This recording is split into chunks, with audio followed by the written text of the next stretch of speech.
That's their #1 fan. He's in the room here, Steve. Tuesday, 9th of July, they've actually got Jen Beatty. So if anyone missed Jen Beatty's talk at the start of the year, it was amazing. It was so, so good. We actually ended up getting Jen to come and speak at Jardu because the talk was that good. So if you did miss Jen, it's a perfect opportunity to go and watch her again at ManageOps. Then we've got the .NET meetups.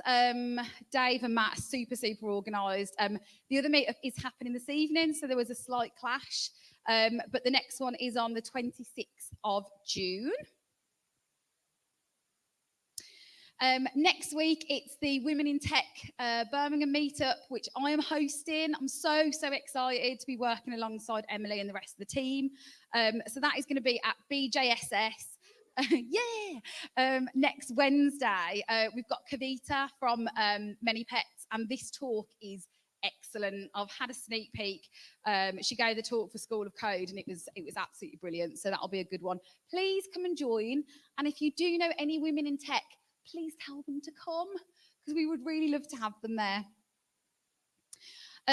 One final note, so the School of Code demo day was complete. I watched some of the demo day sessions. They were brilliant. So now there's a whole host of junior engineers waiting to be snapped up. So if you are hiring, please get in touch with School of Code. Andy, who's at the back. I think you can get recordings of demo day. Yes, you can. I got thumbs up. Cool. That was rapid. I'm so proud of myself for doing that. So on to the talk. So our first talk today, we've got Becky Pawley and David Collum from JetStack. They are going to remote in. So now I'm going to pretend that I'm going to do something technical, but really I'm going to call Mike Elsmore to do it for me instead. Oh no, sorry.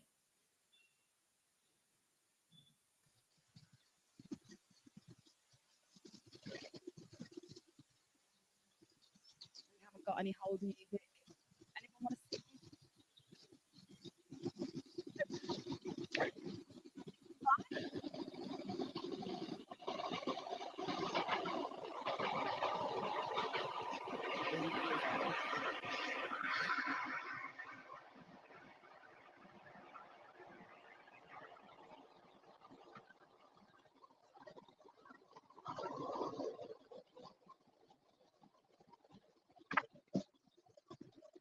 So was really, really good and the best ever.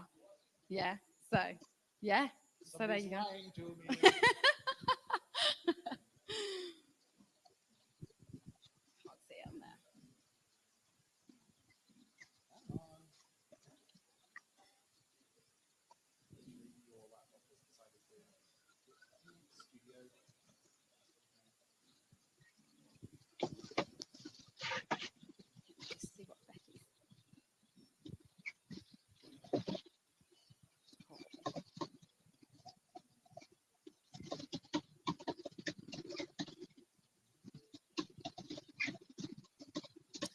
Don't forget, we'll have a Q&A at the end of most of the talks if we have time this evening.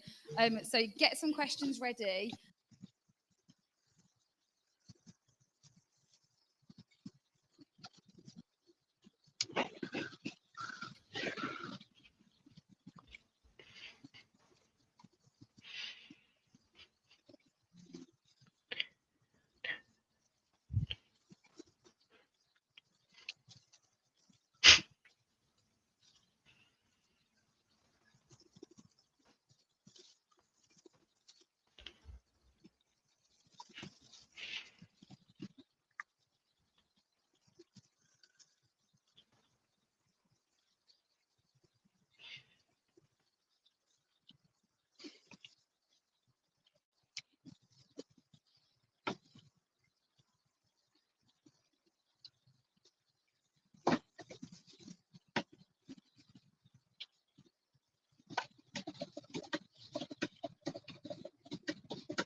There you go. Now they can hear us. Oh, yay! Yay! Everyone, this is Becky and David. Yay! Yay! Oh, awesome! Aaron, remove the webcam.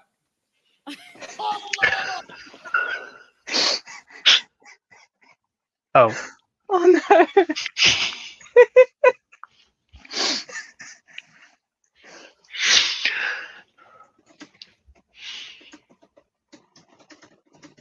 Have a little waiting dance.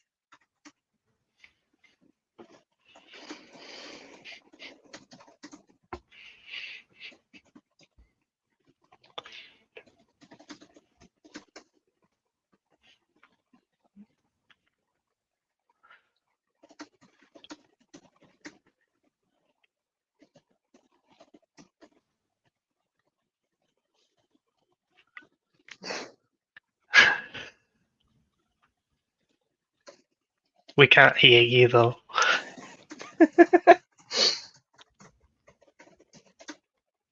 Don't know if you can hear us.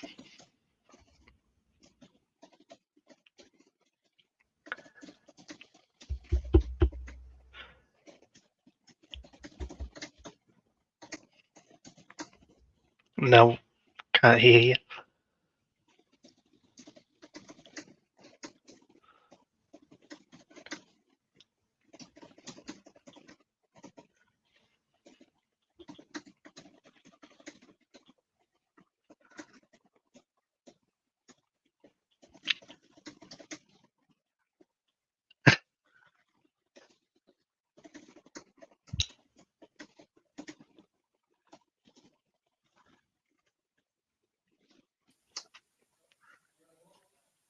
What?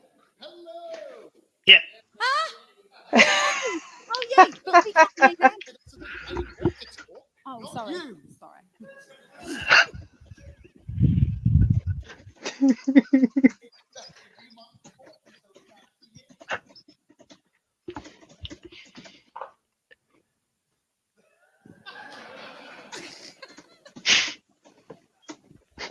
Can you okay, we can't hear you, but Oh it no. seems like you can hear me, Yes. much to Mike's annoyance.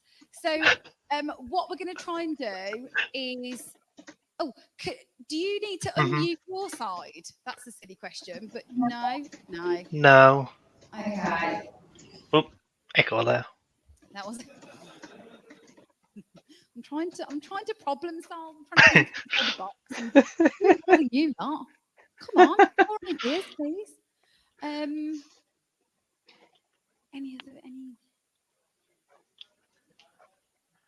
Check the YouTube video and see if the sound works. Any people on the live stream? Hello. I'm not going to speak anymore. We lost audio to the room. That's what David said. Yeah. Sorry, everyone. You can hear me. Can you hear Becky? Becky, can you say? I'll make a noise. Hello. Hello. Oh, so Becky's on the live. Becky's on YouTube, so the live streamers can hear Becky. Okay. Call them. Sorry, category closed now anyway. So.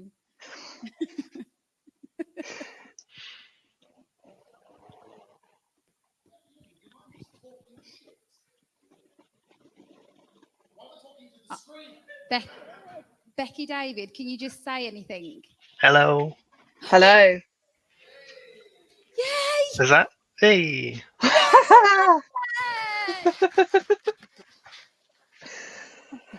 Awesome. Hello, I'm going to hand over now.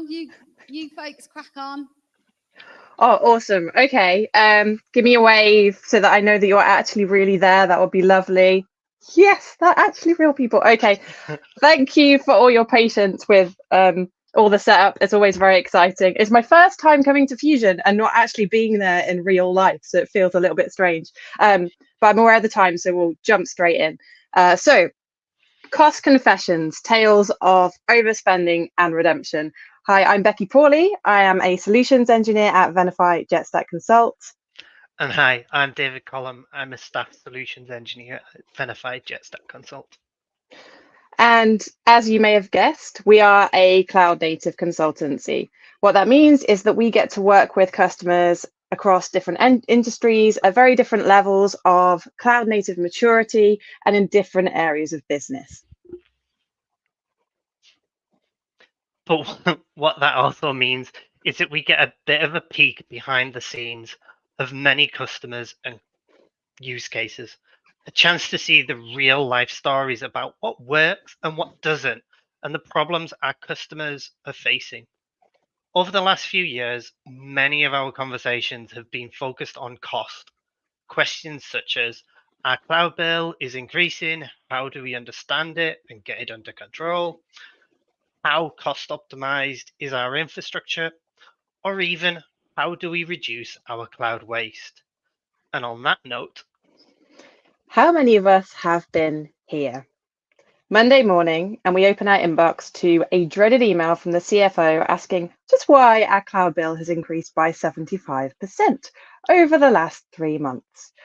Or it's Friday afternoon and we get a billing alert telling us that we are spending a serious amount more money than we were this time last month, and now we have to go and figure out why. It seems like many of us have at least one of these stories. The cloud makes it quick and easy to spin up our platforms, our infrastructure, but understanding and keeping control of the costs that come with this, that can be a little bit trickier.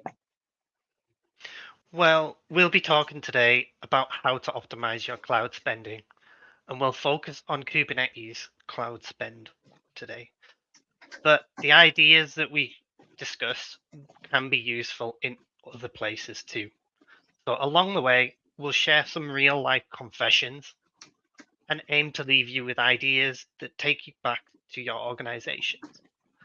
So what do we mean when we talk about cloud cost optimization? Well, sometimes when we talk about cost optimization, the first thing that comes to mind is savings. How can I reduce my monthly cloud spend? And this has been a theme in the last year in organizations where budgets are tight. The savings need to come from somewhere. And this big chunk of cloud bill over here, so surely I can just take some of that away. The temptation, or at least the mistake that I've made in the past, is to look at the biggest cost on that bill and then try and find a way to cut it down to a new target amount. However, when we only focus on cutting costs, we are missing the bigger picture. And that is the value of our spend, our investment in the cloud. At its core, cost optimization to us is about the business value. So when our conversations focus on the value rather than cost, we think more broadly than a single pound amount. Our focus isn't just on what we are spending, but it's also the return on investment for that spend too. Now, that's not something we understand overnight, and it does take some time to understand what that might look like for your organization or product itself. And to do this, you'll need to decide on some metrics that work for you. And a typical example might be cost per click or cost per user. This also helps us think differently about how we choose to invest in the cloud. For an example, I make a reduction in over-provisioned development environments. Can that be reinvested in implementing a resilient or a lower latency for critical production services?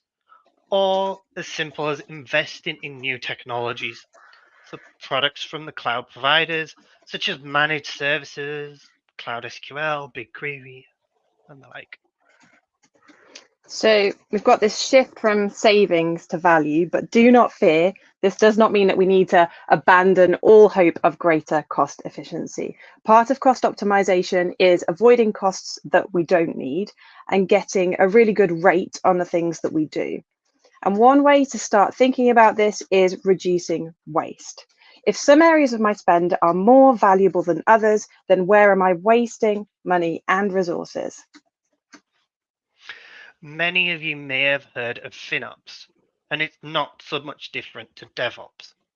But where does it fit in? Well, FinOps is an operational framework and cultural practice, again, very similar to DevOps.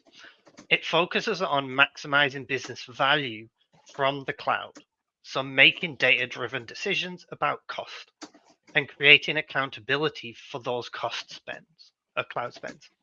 It's also about working together. So this is something for a working organization that engineers, finance, business all have a role to play in this. Today, we won't cover all of the theories behind it, but you can find more on the FinOps Foundation's website. And we'll be focusing on how we can start putting in place some of these practices across our engineering teams.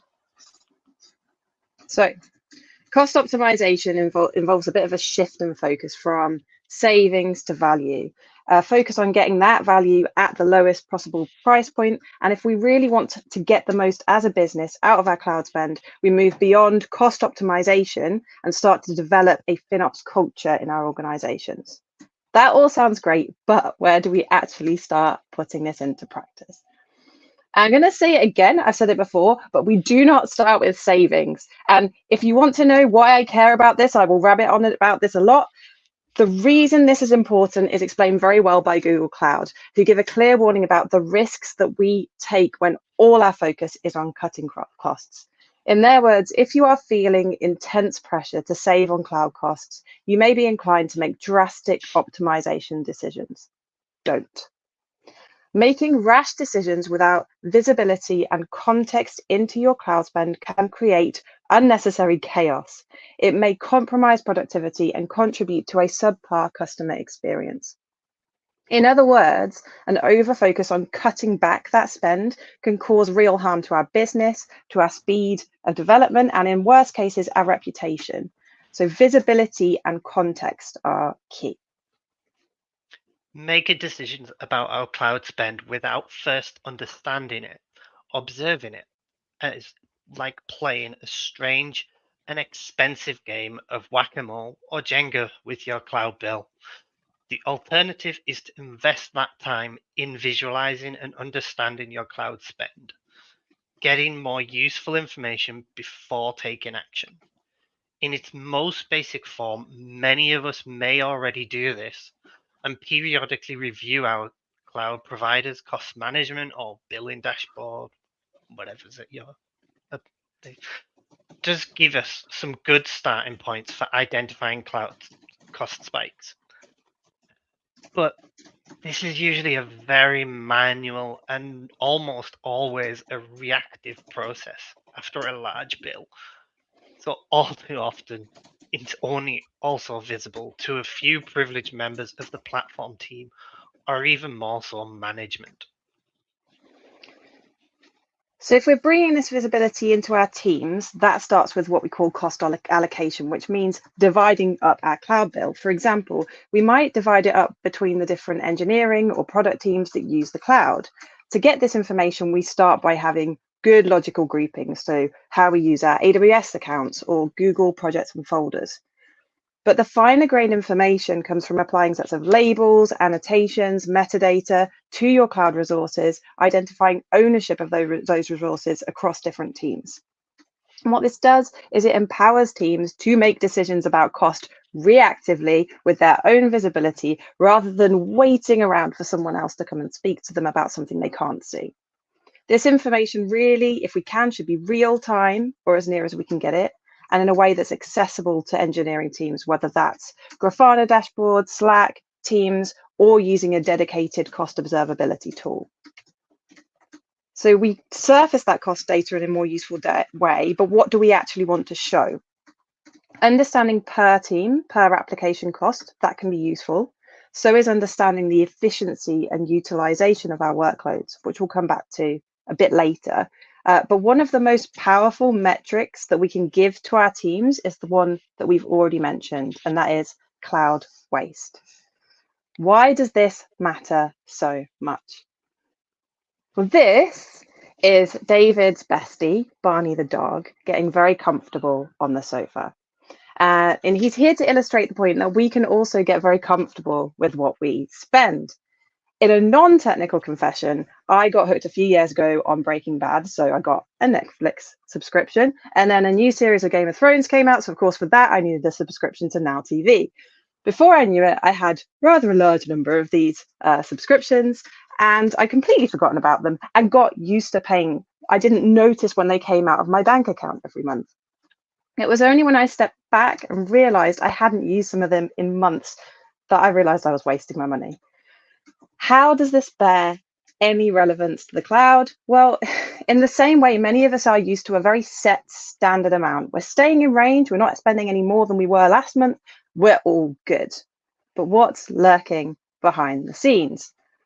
Well, we may well have Kubernetes clusters that are running at as low as 10% utilization, wasted compute, hundreds or even thousands of pounds in unused, unattached persistent disks, and surfacing metrics around the percentage of a team's spend that is unused or idle is a great motivator for teams. And if you want to hear more about that, Andy Bergen gave a great talk about it at PlatformCon last year.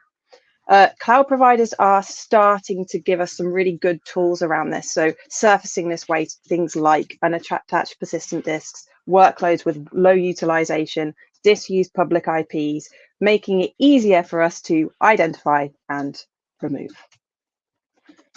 So I've given you a lot of information there. We develop a strategy for accurately allocating costs to different teams. We surface cost, efficiency, and waste. And at some point, we also figure out metrics that map the relationship between cloud spend and business value. But there's still something missing. And that's alerting, which brings us nicely to our first technical confession of the day. Clearly, the absent alert. You wake up on a Monday morning, before your morning coffee, you see that Slack has just lit up with notifications.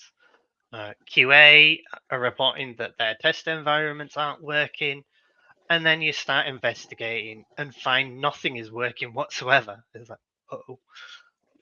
Even worse is that you continue to search for the root cause and notice production isn't working either. Alarm bells.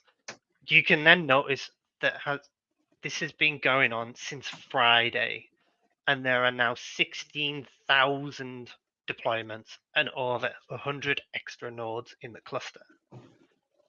How did nobody notice this? And here's a visualization of what that actually looked like. So clearly we had the metrics, as you could see, to tell us that there was a potential issue, but we simply lacked that alerting. Had we had the alerting, such as the ones on screen now, we'd have been able to identify this much sooner. In many cases, such anomalies might not be directly spend related either. So that was the number of nodes or number of deployments and messages in a queue. But usually that increase of numbers of replicas or nodes in your cluster is definitely something we'd want to know about. So at a basic minimum, we should be creating these alerts that if we are spending significantly more compared to previous months, or if it's a sudden uptick. Cloud providers give us mechanisms to do this, and they can create your own alerts using open source tools such as Prometheus and Alert Manager, or managed offerings such as Datadog. With good alerting in place, our cost visibility is looking great, but it can improve. But now we can see and understand our spend. That's when we need to start thinking about efficiency. And this brings us to our next confession. Worker node sizing. During a routine review of the platform, you happen to notice that a cluster has over 100 nodes in its dev environment. You have a look at the number of applications within each environment, discover that you are running one replica per node. Now, if you are not familiar with Kubernetes, the idea is that we bin pack as many pods onto one node as possible. If we are running one pod, one replica per node, something has gone seriously wrong. Now, that could be the result of all sorts of things. It could be some really unfortunate pod anti-affinity rules, small node sizing, but regardless of what the cause is, our cluster is running at a very low level of efficiency. And if we're thinking about efficiency, we need to talk about right sizing. One of the original sales of the cloud was there's this idea that you pay only for what you use. And of course, in reality, pricing models are slightly different. For example, in the case of compute instances, virtual machines, we pay for what we provision, and our Kubernetes workloads are scheduled based on the CPU and memory that they request, regardless of what they're actually using. This means that from a cost optimization perspective, we need to get the size of our workloads, our nodes, of everything just right. And a really interesting report that came out last year was Google's State of Kubernetes Cost Optimization Report. And after conducting research on a large sample size of customers' clusters, what does the report find to be the most important thing that we can do in our clusters? We actually start by going all the way back to basics to our container requests and limits. So when we define a pod in Kubernetes, it may look something like this. And for each container, we can set those requests. However, they're not always required, and you can easily omit them entirely. But best practices state that we should set these to a baseline standard operating value to perform at a given level of performance. These values are critical during the scheduling to find an applicable node to execute on the said pod. We can also set those limits, and there's been a lot of contention recently within the community about these. But when it comes to cost optimization, limits are a great resource to set, preventing a workload from consuming resources indefinitely. Without these, a greedy container could cause other workloads to be evicted, resulting in instability and an excess amount of nodes within our cluster. Whilst our container requests and limits just right reduces the waste, it's worth noting and mentioning our resources do still need enough to run and run well. In a well-meaning attempt to cut costs for inefficient workloads, we can actually end up introducing more risk and instability into our clusters. This can lead to CPU throttling, kills, pod evictions, who knows. And in the same way, rushing to downsize our nodes can be a huge risk. If our workloads do not have any requests or limits set, they can be evicted at any time, in any order, and that's where quality of service classes can be a really great usage. Whilst we won't go into them today, we highly recommend understanding the quality of services for each of your workloads and what this will mean for their reliability in production. But there is more than one way of optimizing too far. Whilst insufficient requests and limits have a far more obvious effect, there is another danger, and that is quite well illustrated by the confession of the diligent time sink.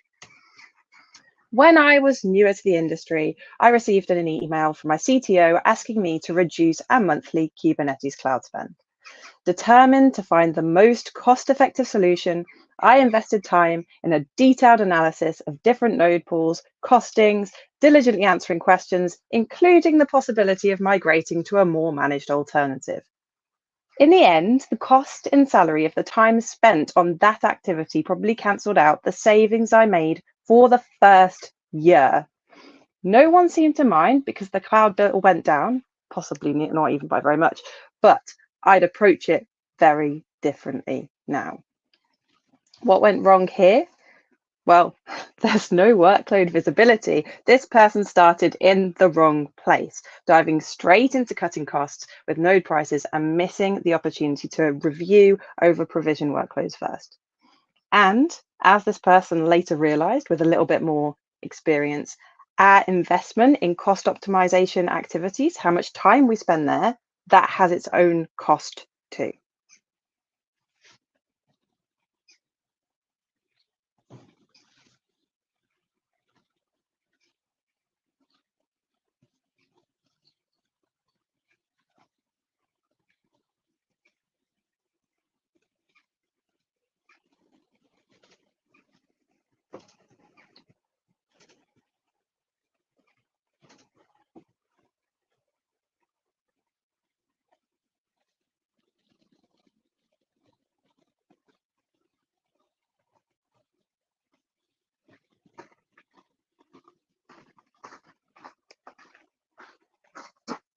Sound. Sorry to bother you, neighbour.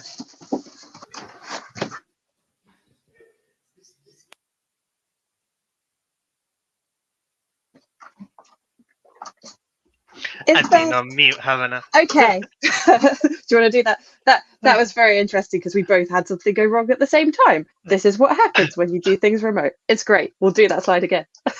Yeah. So once we've got our visibility and workload sizing right, then can we update our machine types to better fit our workloads? Using this information is critical to ensure that we don't over-optimize and to maintain a reliable platform. Knowing if your workloads are CPU, memory, or disk I/O intensive, or are a mixture, plays a huge role in selecting the correct family type of instance. We can then use this data to correlate the best instance sizes from that family. And this may result in multiple nodes, families, and sizes within your cluster.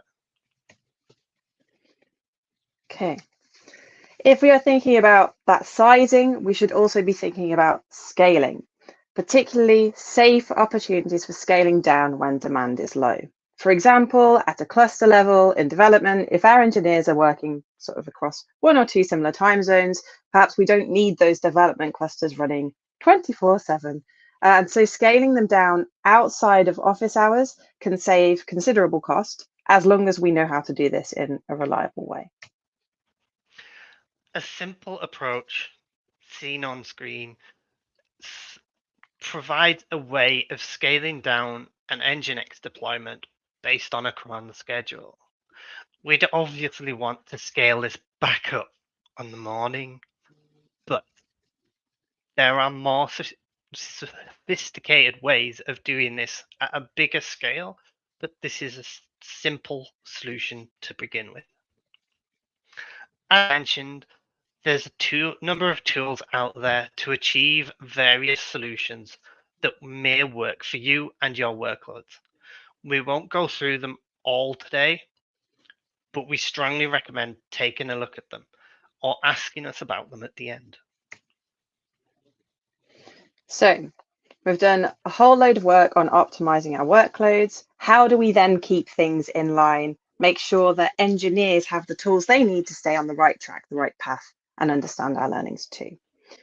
This is illustrated quite well by Confession 4, the Wild West Dev Project. I spun up a GKE cluster to test something that I probably could have tested locally with Minikube or Kind, and I did my testing over a few days and weeks. Obviously, I didn't scale anything down when it wasn't in use, and then my brain moved on from that matter entirely. 4 months and £573 later, I finally discovered that the cluster and a bunch of persistent disks were still provisioned, lying there idle. The best part, my org still to this day hasn't asked a single question about it. What could have helped here? Well, maybe some alerting on an uptick in spend, but really, with this amount, in many of our cloud bills, this will go unnoticed. So we could instead introduce some guardrails. Guardrails, when they're done well, make it more difficult to make expensive mistakes or leave resources like testing environments hanging around unused. For example, I could offer a registry of Terraform modules to provide standardized templates designed with cost optimization and other best practices in mind, whether that's networking for configuration or a preferred machine type. We can also offer tooling to automate that scaling down or periodically removing resources in development environments. One great example of this is InfraCost, which has a really nice feature leveraging OPA for policy enforcement.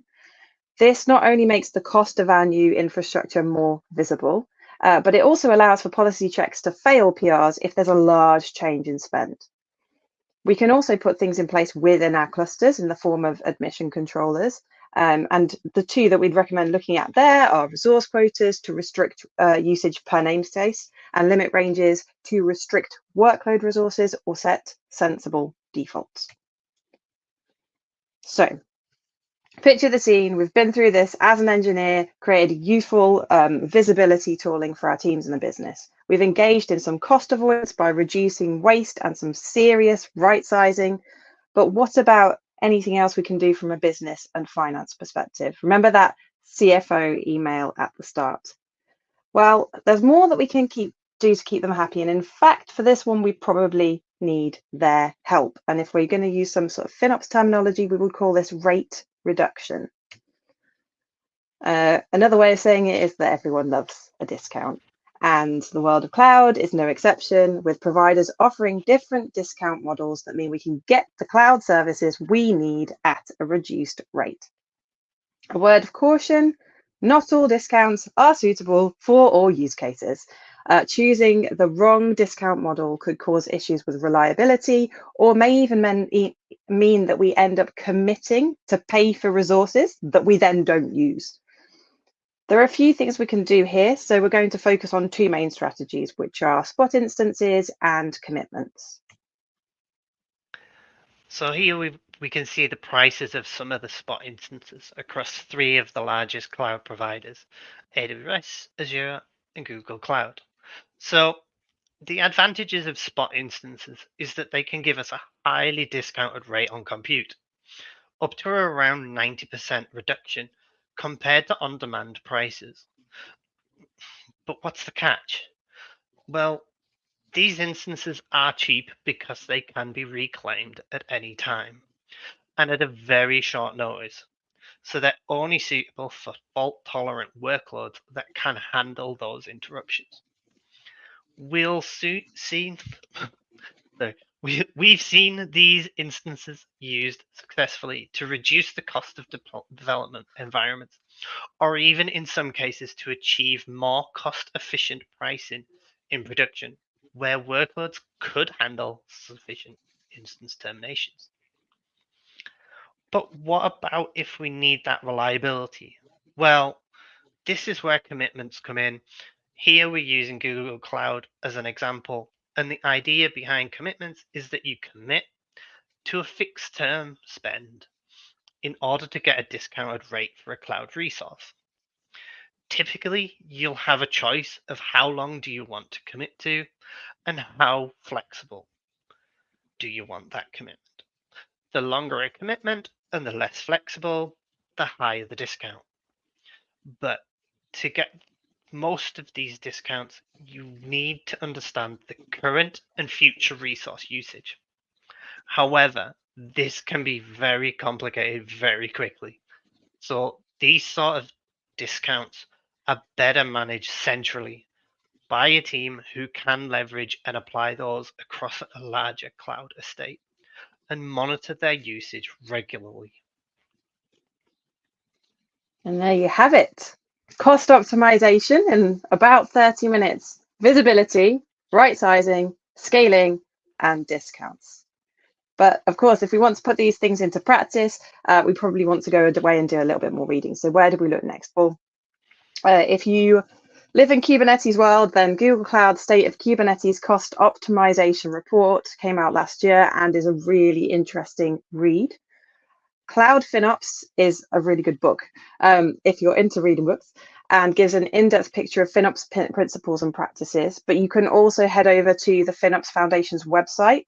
That has great resources for training, certification, and a comprehensive sort of guide, if you like, to that journey to start building your organization's FinOps maturity. And of course, being engineers, we cannot quite resist building some tooling to help automate best practices. So we've got some more sort of thinking and guidance on the way, but also please keep an eye on our GitHub and our blog, which we've linked to here, for some open source tooling coming soon. So we are Venified JetStack Consult. If you're looking for consultancy, training, or advisory services, or you just want to talk all things Kubernetes, cost optimization, FinOps, we'd love to hear from you. We hope that you have a fantastic rest of Fusion, and thank you for listening. We'd love to hear if you have any questions.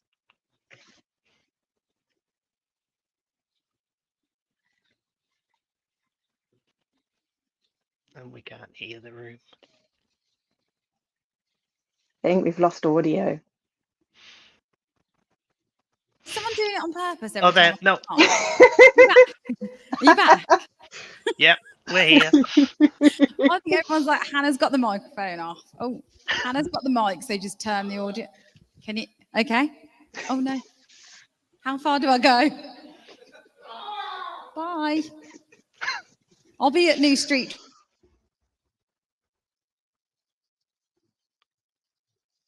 We might have lost you. It's gone again. Yeah. Can you hear me now? Yeah. Yes. Yeah. I know you can't hear me, but see me. But thank you so much. That was a really good talk. The bloody audio is driving me mad. So I'm gonna do it. I don't know. Can I do a quick Q&A? Absolutely. We can try anyway. Sorry. Okay, we're gonna do a Q&A. Oh, okay. Right. Has anyone got any questions? Any questions on the live stream?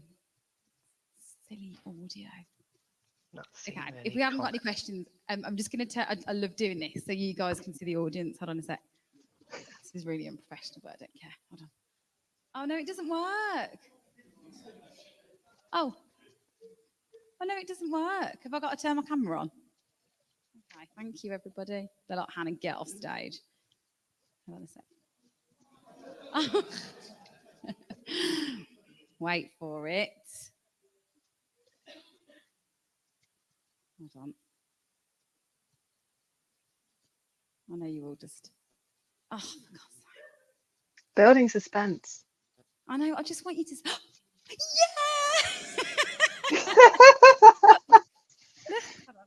Hey. Yay! Hello. Aww. There you go. I wanted you to see everyone. Thank you both. That was absolutely fabulous. Thank you very much. Just a big round of applause again for David and Becky. Thank you for having us. It's been really good. Yeah, thank you. Hopefully we can do something in person again. Maybe later. Oh, I didn't hear that. Ah. Yes, please. Thank you. Yes, please. Yes, please. Yes, please, both. Thank you. I'm really sorry. I'm just sorry about everything. Okay, great. So we're going to say goodbye to Becky and David, and we're going to go on to our next speaker before we have a quick break. Bye, guys. See you later. So our next speaker is Tejas Kumar, who is you work at Datastax. He's going to talk to us about you are an AI engineer. I'm going to undo my dongle. And then straight after this talk, we are going to go for a quick break. Okay. So big round of applause for Tejas. Yes!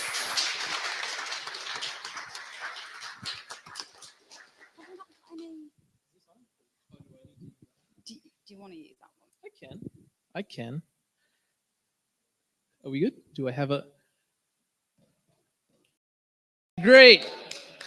So lovely. Thank you all for clapping. I haven't done anything yet. This is so cool. It's so welcoming. My name is Tejas. That's pronounced like contagious. Don't worry, I'm not contagious. As far as I know, I was once. But you know, we recover. Anyway, I've had the privilege of working at a number of different companies in the tech space over many, many years. I've been building on the web for over 20 years at some really great places. And today I'm a data developer relations. And the reason for that is because Datastax is making a big pivot to AI, and I was building in the AI space before I joined Datastax, and they said, "Hey, join us. We're trying to do AI things." And I was like, "Cool." Now I need to get this out of the way. This is not a hype-driven talk. There's a lot of like large evaluations and hype around AI. If you watch Google's I/O keynote, they say the word AI like 121 times. Have you all seen the video of like Google AI in 60 seconds? Google I/O, excuse me, and Google AI in 60 seconds, where it's just AI, AI, AI, AI, AI, AI, AI, AI. This is not that, okay? Instead, look at me. The only reason I'm here is to make this stuff accessible to everybody without a lot of the hype that you see in the industry. Okay, I want to bring some nuance and detail here so that we can together appreciate this thing that's sort of everywhere now, especially as of 2 days ago, Apple like giving legitimacy to what might be a big hype-driven scam, right? Building AI features into, and they call it Apple Intelligence, by the way. How cool is that? Building this into the OS, into iOS and Mac OS and iPad OS, and so I mean it's built into the device. So it's no longer. I think the hype cycle, so to speak, is dying, but at the same time, legitimacy is growing, and so. For all of us engineers in the room, I love the name Fusion, by the way, because like we just heard a like cloud native talk, and here we have a little bit of an AI talk, and gosh, what's next? It's all the disciplines like fusing together. I love that. So let's talk about the idea, the hypothesis that you are. This is way too declarative. It should say you may be an AI engineer, and the reason I gave the talk this title is because I spoke to a number of people. It's literally my job to speak to people. At conferences and on social media, and to just get a feel for what's in the zeitgeist between the noise, right? And as part of my job, I asked a bunch of folks, do you think you could be an AI engineer? Are you, perhaps, would you identify that way? And some would say I'm a front-end engineer, I'm a back-end engineer, I'm a weekend engineer. But this term AI engineer is so misunderstood, and the answer by and large was no. I don't think so. And then, okay, I probe a little bit. Okay, why? And the answer was very interesting. It was, because I don't have a background in linear algebra, or I don't have a computer science, I don't have a machine learning background. I've never written Python or flipped a matrix or trained a model. And there seems to be a big like conflation between the domain of machine learning and the domain of AI engineering. And these are very, very different. And so what I want to do in our time together today is like establish a clear definition. This is not my definition. This is by leaders, people smarter than me in the industry. There will be attribution and so on. And really just let's talk about AI engineering specifically, and invite y'all and us together, even on the live stream, to reconsider, could we be AI engineers? Could we identify that way either today or tomorrow based on the things we learn? Okay. Again, the reason, if we peel back one layer, is to just really make this accessible and enable all of you to live your best life, because unfortunately or fortunately, valuations are enormous for AI companies and for the jobs. The salaries are like ridiculous. We're talking like upwards of $500,000 a year, which is absolutely nuts. And you know what? I'm confident in saying that unlike there's a lot, this is not my opinion. A lot of people say things like Web3 and crypto is a big scam. I don't say that, but it has this sort of reputation because there was a lot of abuse, I think it's fair to say. AI, I think, has passed that now, especially with the legitimacy of being on device in the operating system on Apple. Okay, so congrats to AI, I guess. So let's talk about the term AI engineer. What is this? What is it a machine learning engineer? Do I need a Python background? I'd like to point you to one resource by a friend of mine. His name is Sean Wang. Anyone heard of Sean Wang? So cool. Absolutely no one. Oh, this is like one guy in the back. Sean, you're not famous. So Sean Wang goes by Swix, SWYX online. Him and I used to be UI engineers at one point in time, did a lot of things with React. And Sean actually called, he's a banker, he has a financial background. And he called this AI wave years before it was even a thing, because he's a financial analyst and he looked at all the valuations and he was like, whoa, everyone's investing a lot in AI. This is going to be a thing. Turns out it is a thing. And now he's one of the leaders in this space because he predicted it. He actually founded and runs a company called Small, that's SMOL, Small AI. And he also runs a podcast and a newsletter called Latent Space. It is the most prominent AI resource in the industry. They're also organizing a conference in the end of June called AI Engineer World Fair, Latent Space podcast conference. Like it's the AI resource, right? And on this blog, he wrote an article called The Rise of the AI Engineer. And I want to draw your attention to some things here, because this really defines the role, I think, very well. And Sean, again, is a world-leading expert here. And this post is corroborated by more experts. And I want to look at this together with you today. I want to draw your attention specifically to this portion, right? There's this diagram that draws a really, like a literal line between machine learning research and machine learning engineering. And then there's the line. And then there's, okay, this is AI engineering and this is full stack engineering. And what is that line? That line is the API layer, right? And so I don't have a background in machine learning. That doesn't matter because AI engineering is behind the API or in front of the API. That's semantics. What that means is when you solve problems, what is engineering at the end of the day? If we talk semantics, engineering is the application of technology to solve problems. That's the definition. So AI engineering is you apply the technology of AI via an API to solve a problem. And if you do that, congratulations, you're doing AI engineering. This is a really cool diagram that makes that distinction. And I want to give you this point very, very clearly because a very crude oversimplification of what AI engineering may look like. And I got in trouble for this one time, but it was by a gatekeeper, so it was cool. I respect that. I said, like, in a very crude way, AI engineering could be highly summarized by just, you do a fetch request if you speak JavaScript, you write a fetch call to OpenAI's GPT 3.5, whatever model, get a response and use that response to solve a problem. Congratulations, you're an AI engineer. Okay. And one person was like, how can you reduce the effort I put into training models? And I was like, no, I'm making this more accessible to folks. This is not my idea. As you can see, this is not my definition. What I want to also draw your attention to is here at the bottom, it says, oops, I did not mean to do that. It says this quote by Andrej Karpathy at the very bottom. In numbers, there's probably going to be significantly more AI engineers than there are machine learning or large language model engineers. One can be quite successful in this role. That these last few words are absolutely key. Without ever training anything, and by anything he means machine learning models. And you might be thinking, okay, who is this? Who is Andrej Karpathy? Former director of engineering at OpenAI, the company behind ChatGPT. Also director of AI at Tesla, responsible for self-driving. Just an absolute expert. He now is just a YouTuber, literally just makes like courses. Hey, let's make GPT-2. It's like a 4-hour video. It's all free. So the dude invented self-driving cars, is the world expert. And this is his sort of attestation to this definition. One final thing Sean says in his post is that this will likely be the highest demand engineering job of the decade. I work at an AI company. I'm an AI engineer, and I think this is very true. And that's the whole point of this talk, is I want to make this accessible to any of you in the room with interest, okay? And also, we can maybe talk about this in the Q&A session later. It will displace, jobs. Okay, so with that, we've established AI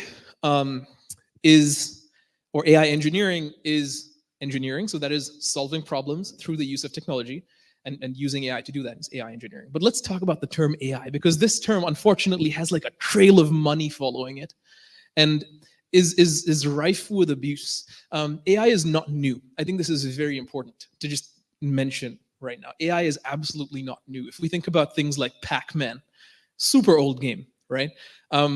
Has AI in it. Literally, like when you bite the cherries and the ghosts turn blue and like avoid you. What do you think that is? That's totally AI. Or when Scorpion in Mortal Kombat is like, get over here, and like, like it's AI. When you play against the CPU. However, there's like classes of AI, and this is really important to get through some of the hype. You'll hear people present you like Pac-Man level AI and tell you, hey, this is revolutionary. And it may very well be, but it's important to call things what they are. So when we talk about Pac-Man, Mortal Kombat, whatever, that's rule-based AI. The rules are known ahead of time, and the engineers, the programmers, like literally program the rules into software with code and say, okay, when Pac-Man eats the cherries, then the ghosts become blue and run away, right? These rules are known ahead of time. There's predictive AI.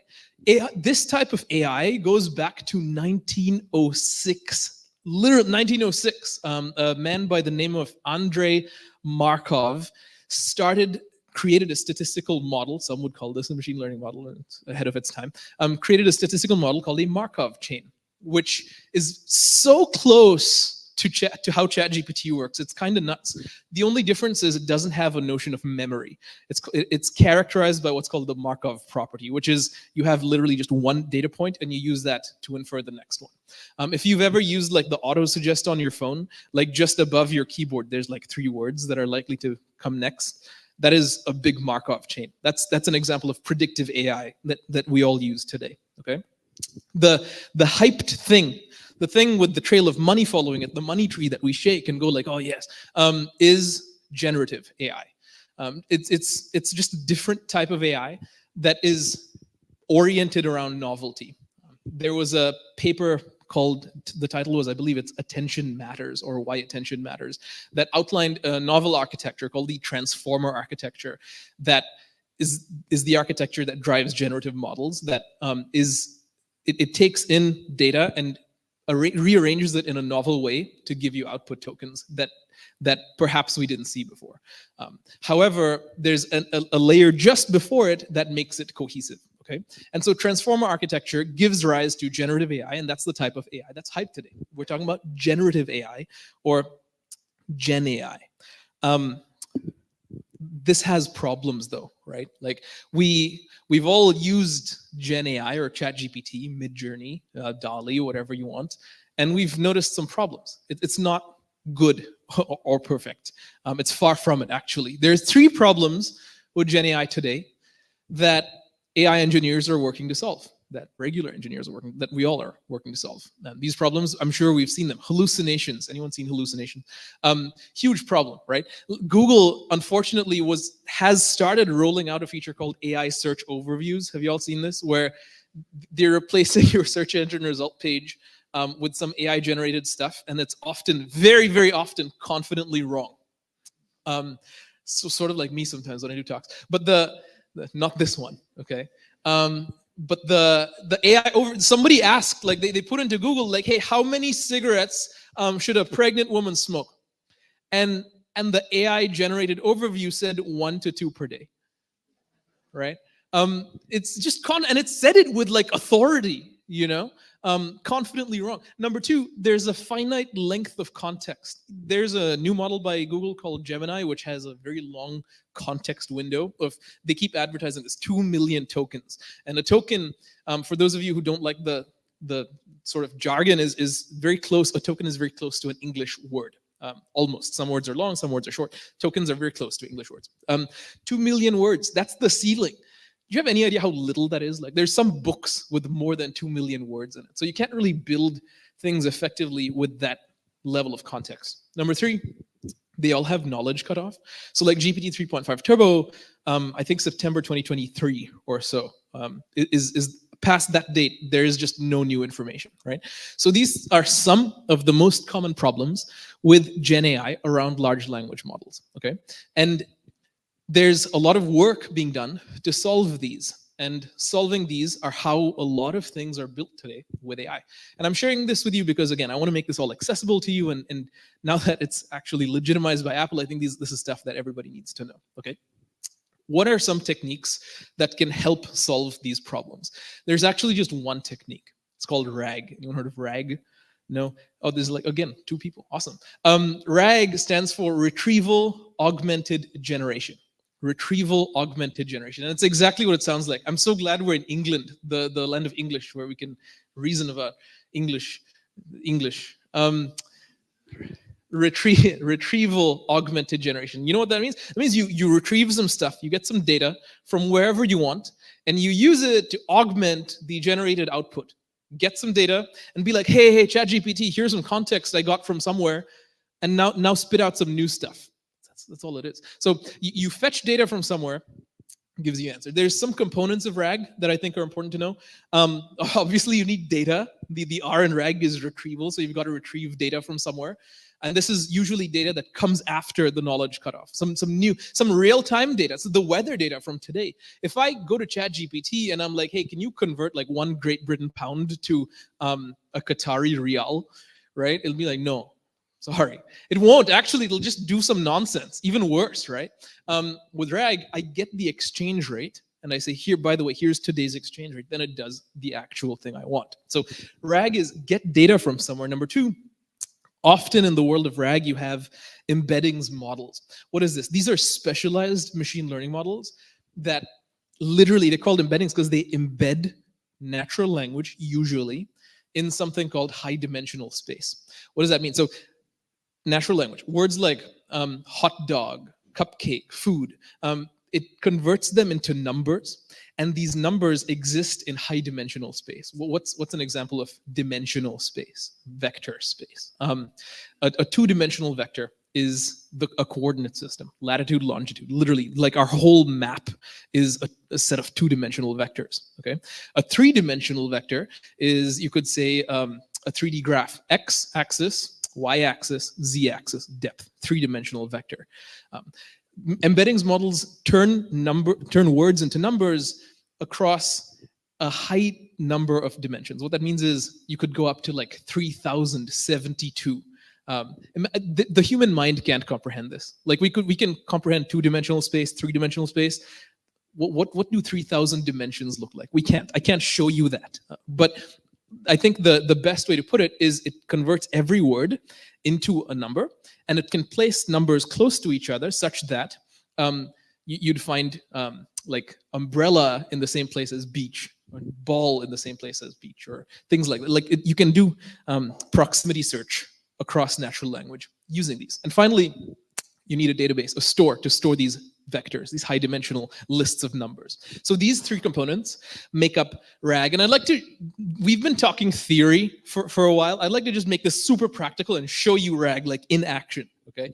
I'm about to use software that we create and own. This is not a pitch, I don't want you to use that. It's just, we want to make this stuff accessible to everybody.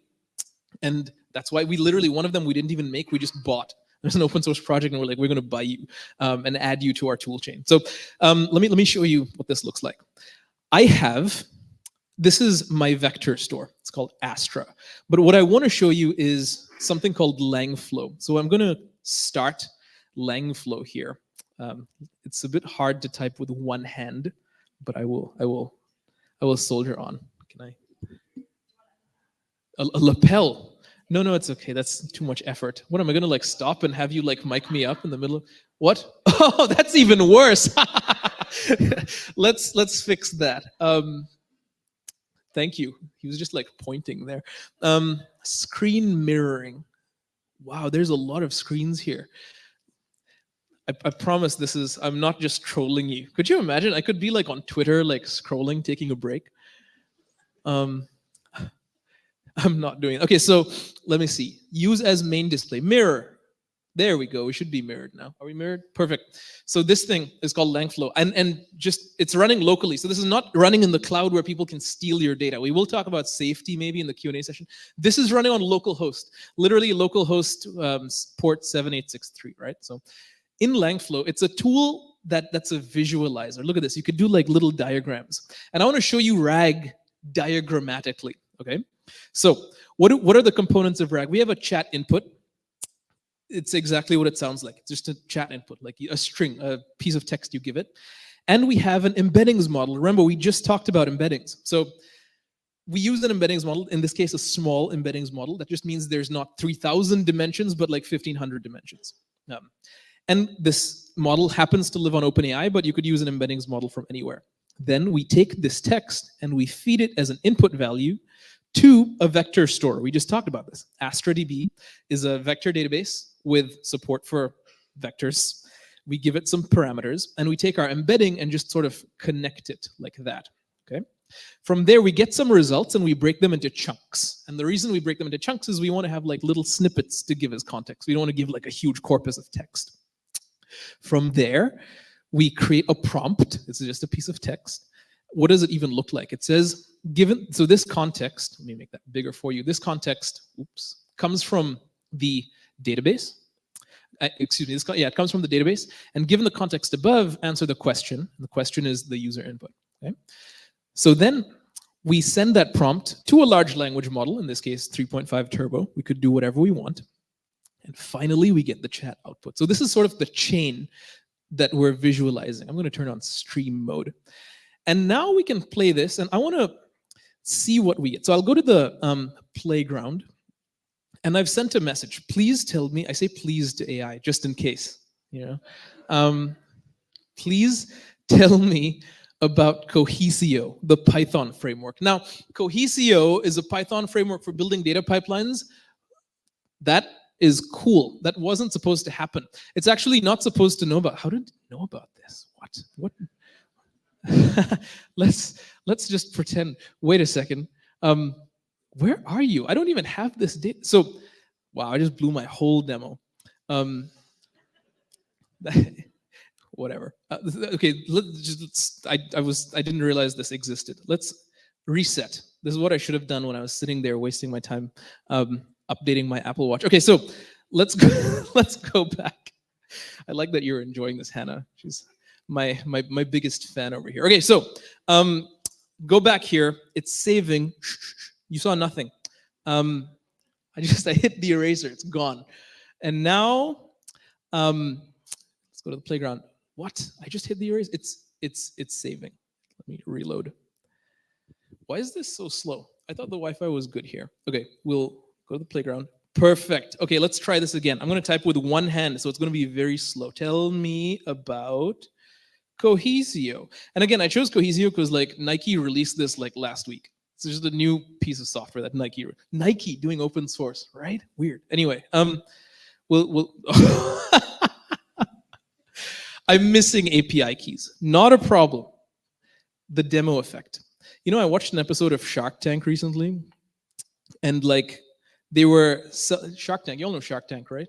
They built a boat, and they said, "Go, come on, just try the demo of our boat." And then the investors sat in this boat, and it broke.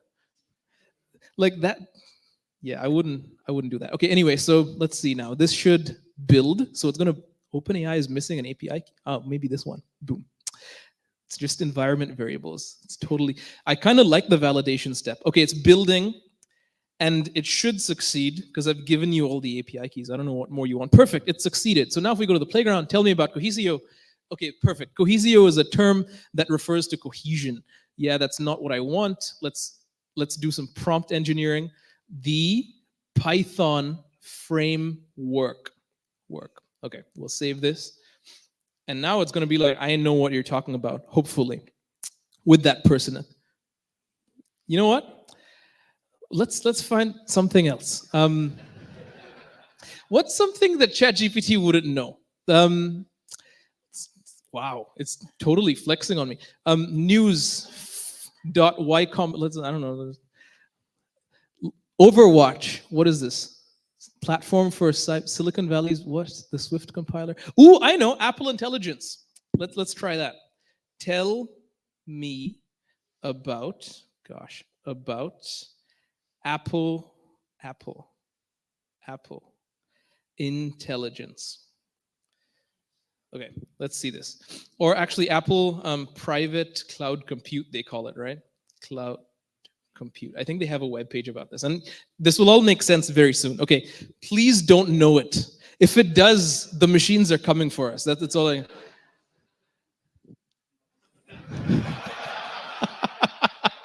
That's awesome. That is so cool.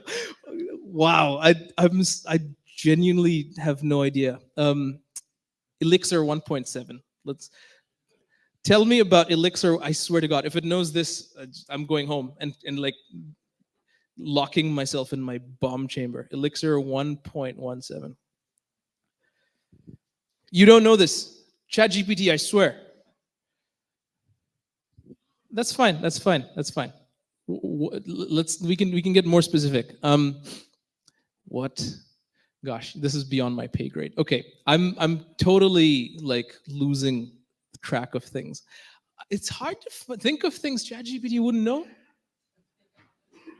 I'm lost. Something real time. Let's go Hacker News.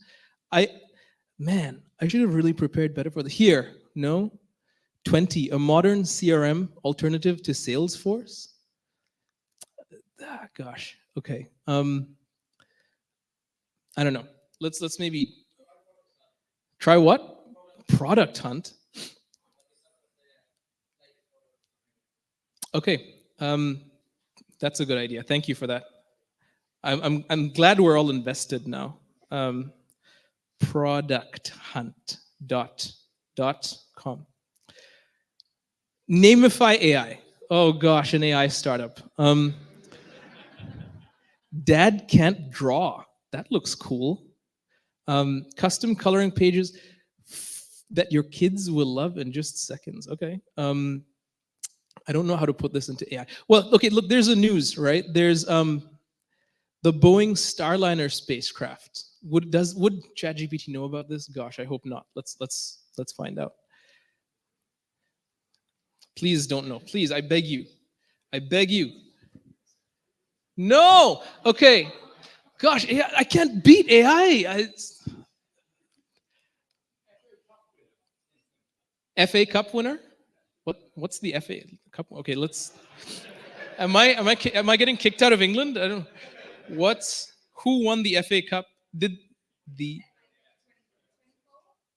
Is it over? Who won?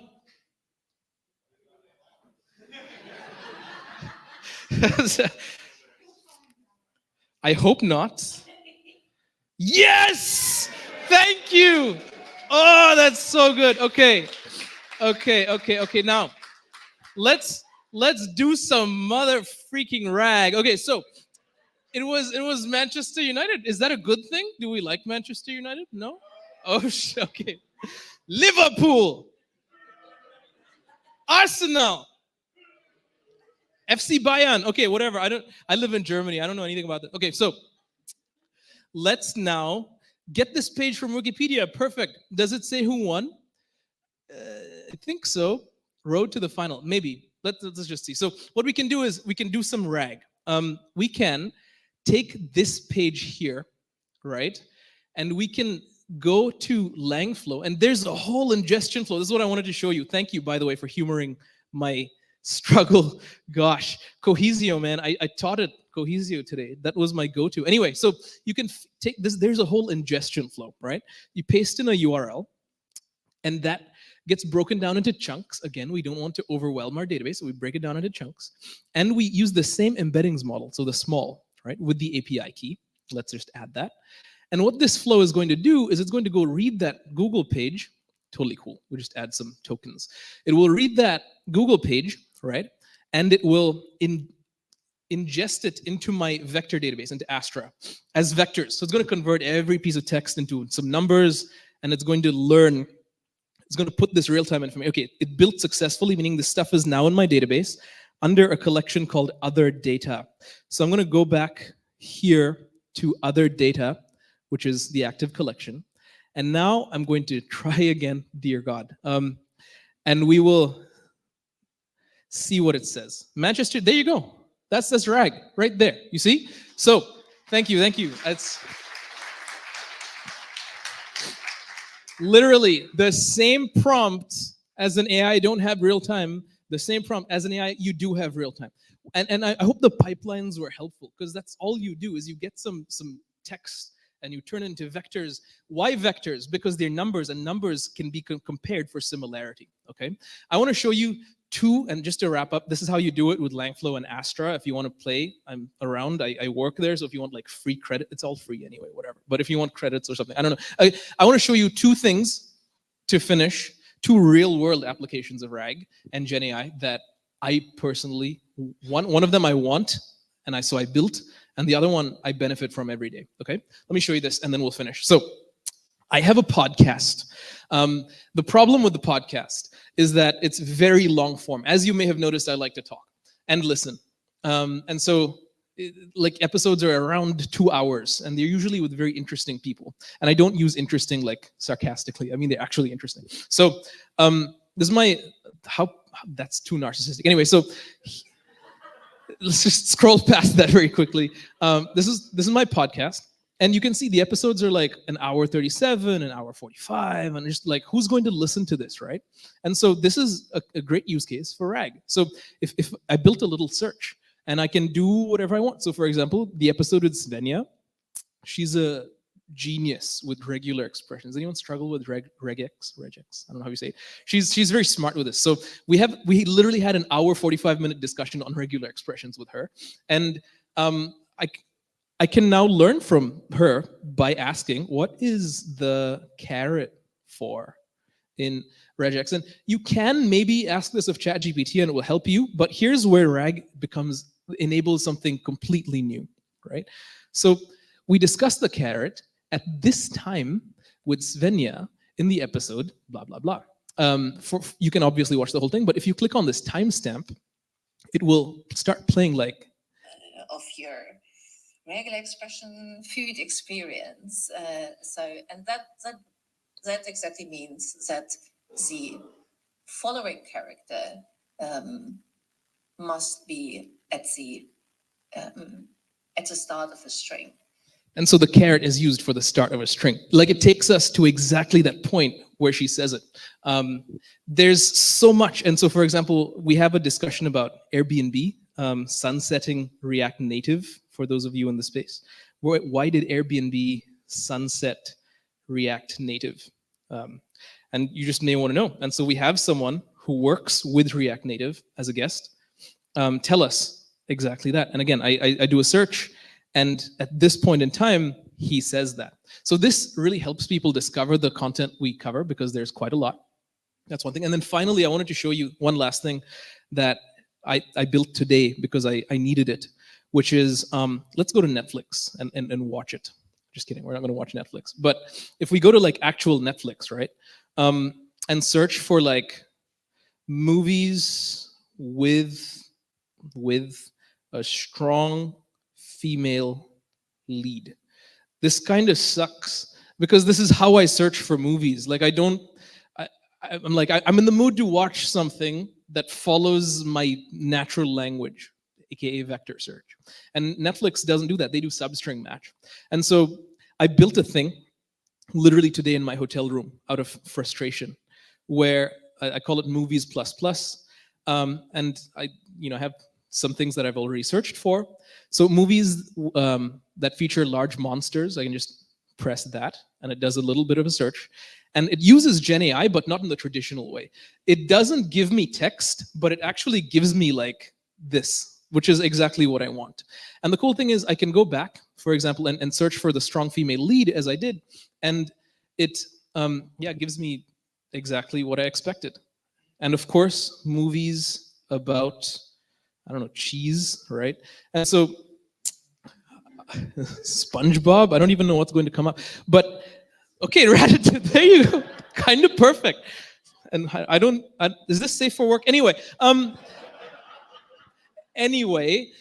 that's the case again for RAG, right? Because we take all the movies, we store them as vectors, do similarity search, and in this time we're not using Gen AI to generate like text, but to generate movie covers.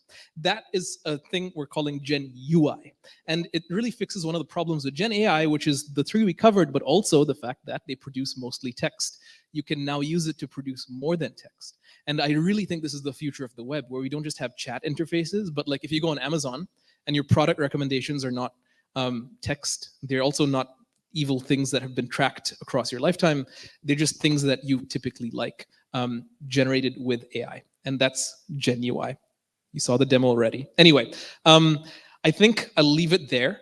I'm happy to take questions. I don't know how long I've been. I hope this has been good. But if I ask you again, do you think you could be an AI engineer? I hope the answer has moved closer to yes, because you don't actually need a data science or machine learning background. With that, thank you so much for having me. Let me skip a few slides to the final slide. There we go. All right, thank you so much.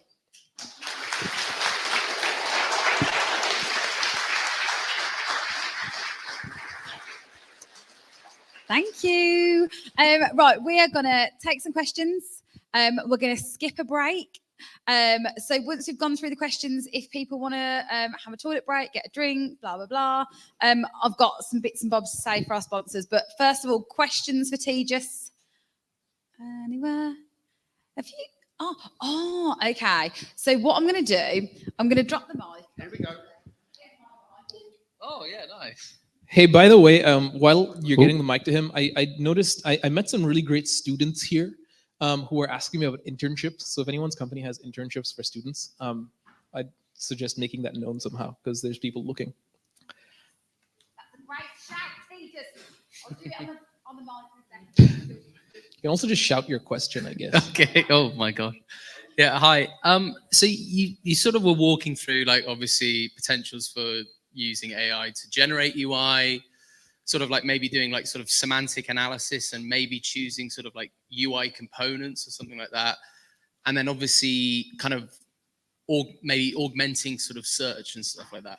Are there any other sort of fields where you see it sort of being as, you know, other sort of exciting fields that maybe we could sort of access? Because I'm sort of coming from the background of like, I've seen like, are you familiar with like the Vercel AI SDKs and stuff like that? Yeah. I used to work at Vercel. Oh, did you? Yeah. Oh, awesome.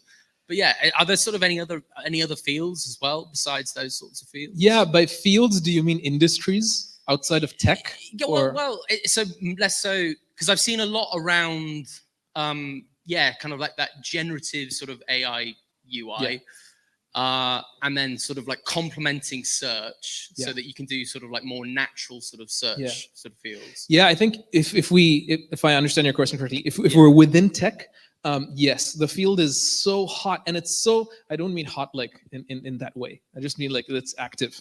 Okay, but it's very new. It feels like the internet just got invented, and it's early days. And this is why I'm trying. My mission here is to make this accessible to literally everybody for that reason. So in the field, in the domain of tech, what we're seeing is there's large language models like GPT-4o and Mistral 8x22b and Llama from Meta. There's a bunch of models, and they're all very large and very general, meaning you can generate lots of text and you can do lots of work with them.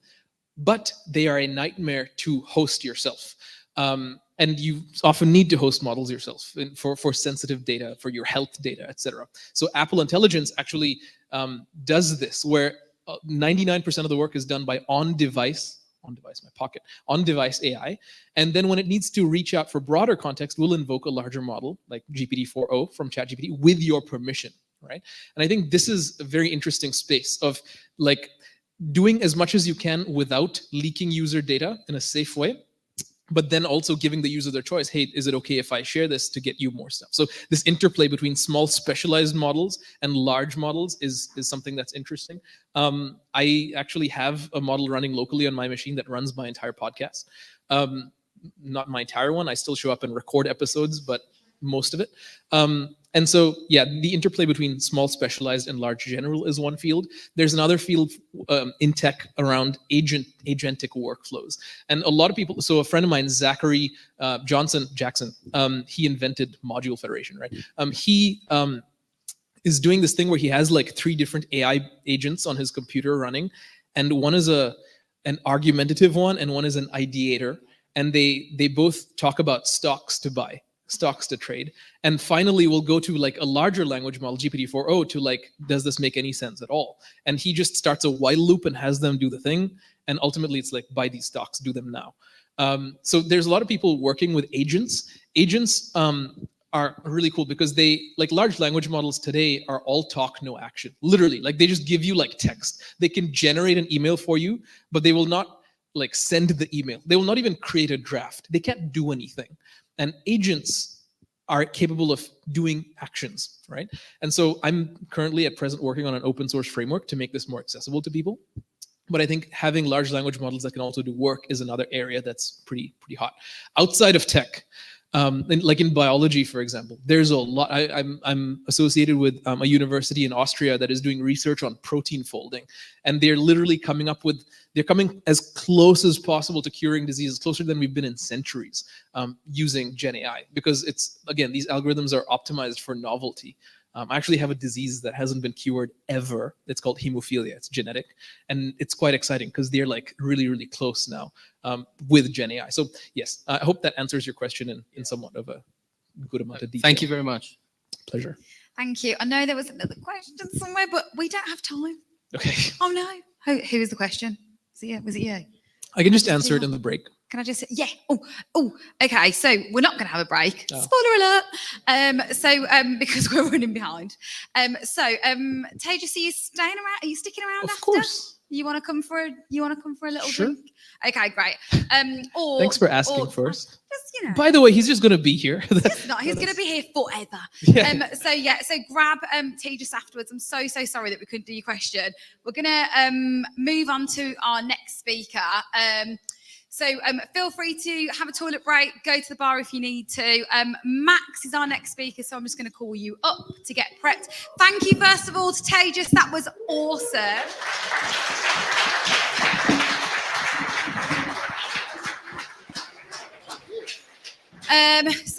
Just to say sponsors, I'm going to give the sponsors just a little bit of airtime. GitLab are sponsoring the event, as we've already seen. They are hiring. I know Max is going to talk about it probably a little bit more after his talk. Yeah. I believe it's the kind of like junior to mid-level range engineers. So if anyone is considering a new role, get in touch with Max, or you can probably grab Max afterwards. Yay, there he goes. This is fun. I've never done this before in the middle of a break. Also, Jardu are hiring. So that's my wonderful company. So we're hiring for a range of roles. So please check out our website. We're looking for PHP engineers specifically. So we want kind of seniors, mid-level, juniors. We're hopefully kicking off a graduate program soon. And we're also looking for technical project managers and QA engineers, which means I will be super busy. So please give me a shout if you are looking. I'm going to just give them a few more minutes, Max, because I want people to try and come back in. It's a shame as Tejas gone. Probably could have done that question. He's gone. What am I talking into? Oh, back. Do you want a lapel mic? Yeah, that's fine. Are you sure? Yeah. No, it's fine. It's all right. It's a really loose t-shirt. There we go. All right, cool. Do you want me to wait, or do you want to get started? Cheers. Depends on when we got the amp.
Hello, everyone.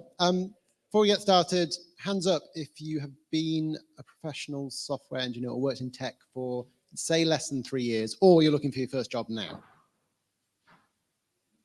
Cool. That's good. I was really hoping that would be the case. So yeah, I'm going to talk to you about growing your software engineering career from junior to senior and hopefully beyond. So for those of you lucky enough not to have met me in person, my name is Max Woolf. I don't have a cool pronunciation guide. I appreciate that. That made me chuckle. Thank you. I'm a staff backend engineer at GitLab. Yeah, I'm going to talk to you about being sort of the captain of your own career and specifically how to transition from that junior role to a more senior one. Outside of my day job, I'm a bootcamp mentor for School of Code, or I have been. I wasn't this cohort, sorry. A fairly die-hard remote work evangelist. I work for one of the largest one of the largest all-remote companies in the world. I'm a school governor. I own 2 very cute dogs I spend my time with. And I've run a small charity that looks after Cottridge Park, for those of you based in South Birmingham. Someone told me I should start changing this photo that I use. It's from my wedding, which was 7 years ago. I don't look that good or young anymore, so cheers, Mum. So What is the journey? Why are we here? What are the steps? Why would you want to grow your career, right? Legally, there are no fixed definitions of what a junior engineer is, an intermediate, senior or staff. Kind of depends. All tech companies have different rules, and ultimately, like, we get promoted because your company wants to reward different behaviors and outcomes by giving people different job titles. So like, I was a senior engineer at a previous company. I had 2 years of professional experience, and I can guarantee you that would not have flown with my current employer. It's all relative and subjective, and I'm going to be talking fairly broad strokes here. And it's possible where you work, there may not be any rules, there may not be a promotion sort of process. Hopefully there will be. But the expectations for career growth will be different wherever you are. So yeah, like I say, I'll be talking with my GitLab hat on, GitLab socks, in the case of this evening. But you're going to find a lot of the same kind of rules and principles probably apply where you work. So at GitLab, this is the career track for a software engineer. We have what's called a sort of a dual track system, where typically after you become a senior engineer, you either move into people management or further up the technical track. So that's what I did. I've got staff in front of my job title. As a company, if you've heard me speak before, we work entirely in the open. Even, we're an open source company, our product is open source, but the way we run the company itself is also quite open. So if you go to that link, you can see every job we hire for and every requirement for every job and every level. So what was my journey? Fundamentally, not all that remarkable. I went to the University of Sussex, beautiful South Downs National Park. I got a 2-1 in something called music informatics, which is like half a music degree and half a computer science degree. My music professors told me I was fundamentally not good enough at music to make it. So I do software now. It's fine, it worked out. And yeah, it was really good. I got a really solid grounding, object-oriented programming, lots of fundamental knowledge about what I guess was more typically referred to as machine learning back then, only a little bit of student debt because I'm really old and graduated a long time ago. So like new grads or people looking for jobs at the moment, I'm really sorry, but I walked out of university and straight into my first job. And that is not a flex. That's just what the market was like in 2012. The recruiters in the room will be, Anna's nodding, like finding that first step in the door probably wasn't very well paid, but it wasn't all that difficult to do. So I moved to Cardiff, that's Cardiff Bay if you weren't aware, with my now wife, and I worked as a junior software engineer for 2 years at a digital agency. We were building web applications for new clients, all kinds of industries. I was a junior, but I had exposure to like a different tech stack every month. I had experience working directly with the people who were like paying my salary, basically. We had tiny startups on our books, and we had like enormous multinational charities. I didn't realize it at the time, but like this was a huge moment in my life and my career, because I'd been entrusted with an incredible amount of autonomy and really only a minimal amount of responsibility. This was the perfect first job. The next steps were like any other career, and I don't want to spend too long talking about the next 7 years of my life, because it's kind of immaterial to the story I want to tell. But as you will expect, new jobs, more responsibility, new domains, career growth, etc. And then I started at GitLab in April 2020, when nothing else was happening in the world. This was like, a dream job for me. It was a dream company. We were customers of GitLab at a previous role, and I looked at the work they did and their working environment fairly enviously. So I kept growing there. I've been there 4 years now, and I took another step in April last year when I was promoted to staff engineer. So that's like the last 13 years of my life, condensed into 3 slides. So let's get on to the interesting bit. Before we talk about how you're going to grow your career, we want to talk about why you might want to. And this is important because not everybody wants to. Not everybody will climb to the top of their particular career ladder. And that is okay. I'm not going to become a CTO or a CEO of a large multinational corporation. It's not what I want for myself. The trade-off for like work-life balance, span of influence, compensation, all the other factors, it's not what I want for me. And that's totally fine. It might be what you want for you. That's also totally fine. You need to do what's right for you. I say this to every School of Code mentee I have. You need to optimize your career for what you want, and not everybody wants the same thing. Ideally, your career should strike a nice balance between, work-life balance, compensation, working on nice things, working on interesting things. But everyone's idea of that balance will be different. So that's why you might or might not want to. But let's talk about like 3, what I think are the most important reasons of why you would want to grow your career. Firstly, your span of influence in your role will increase. Your impact will no longer be just felt by your team, your manager, but by other teams, their management, hopefully the company you work for as a whole. Secondly, trust. This is the most important one. As your job title gets more, quote unquote, important, naturally people will just question your judgment a little bit less. You know, Max, a staff engineer for this department, says we should do X. You're less going to get the response of, oh, he's junior, we should probably get another pair of eyes on that. It's going to be more a case of, okay, well, he kind of knows what he's doing, so let's go along with that, which is often more dangerous than it sounds.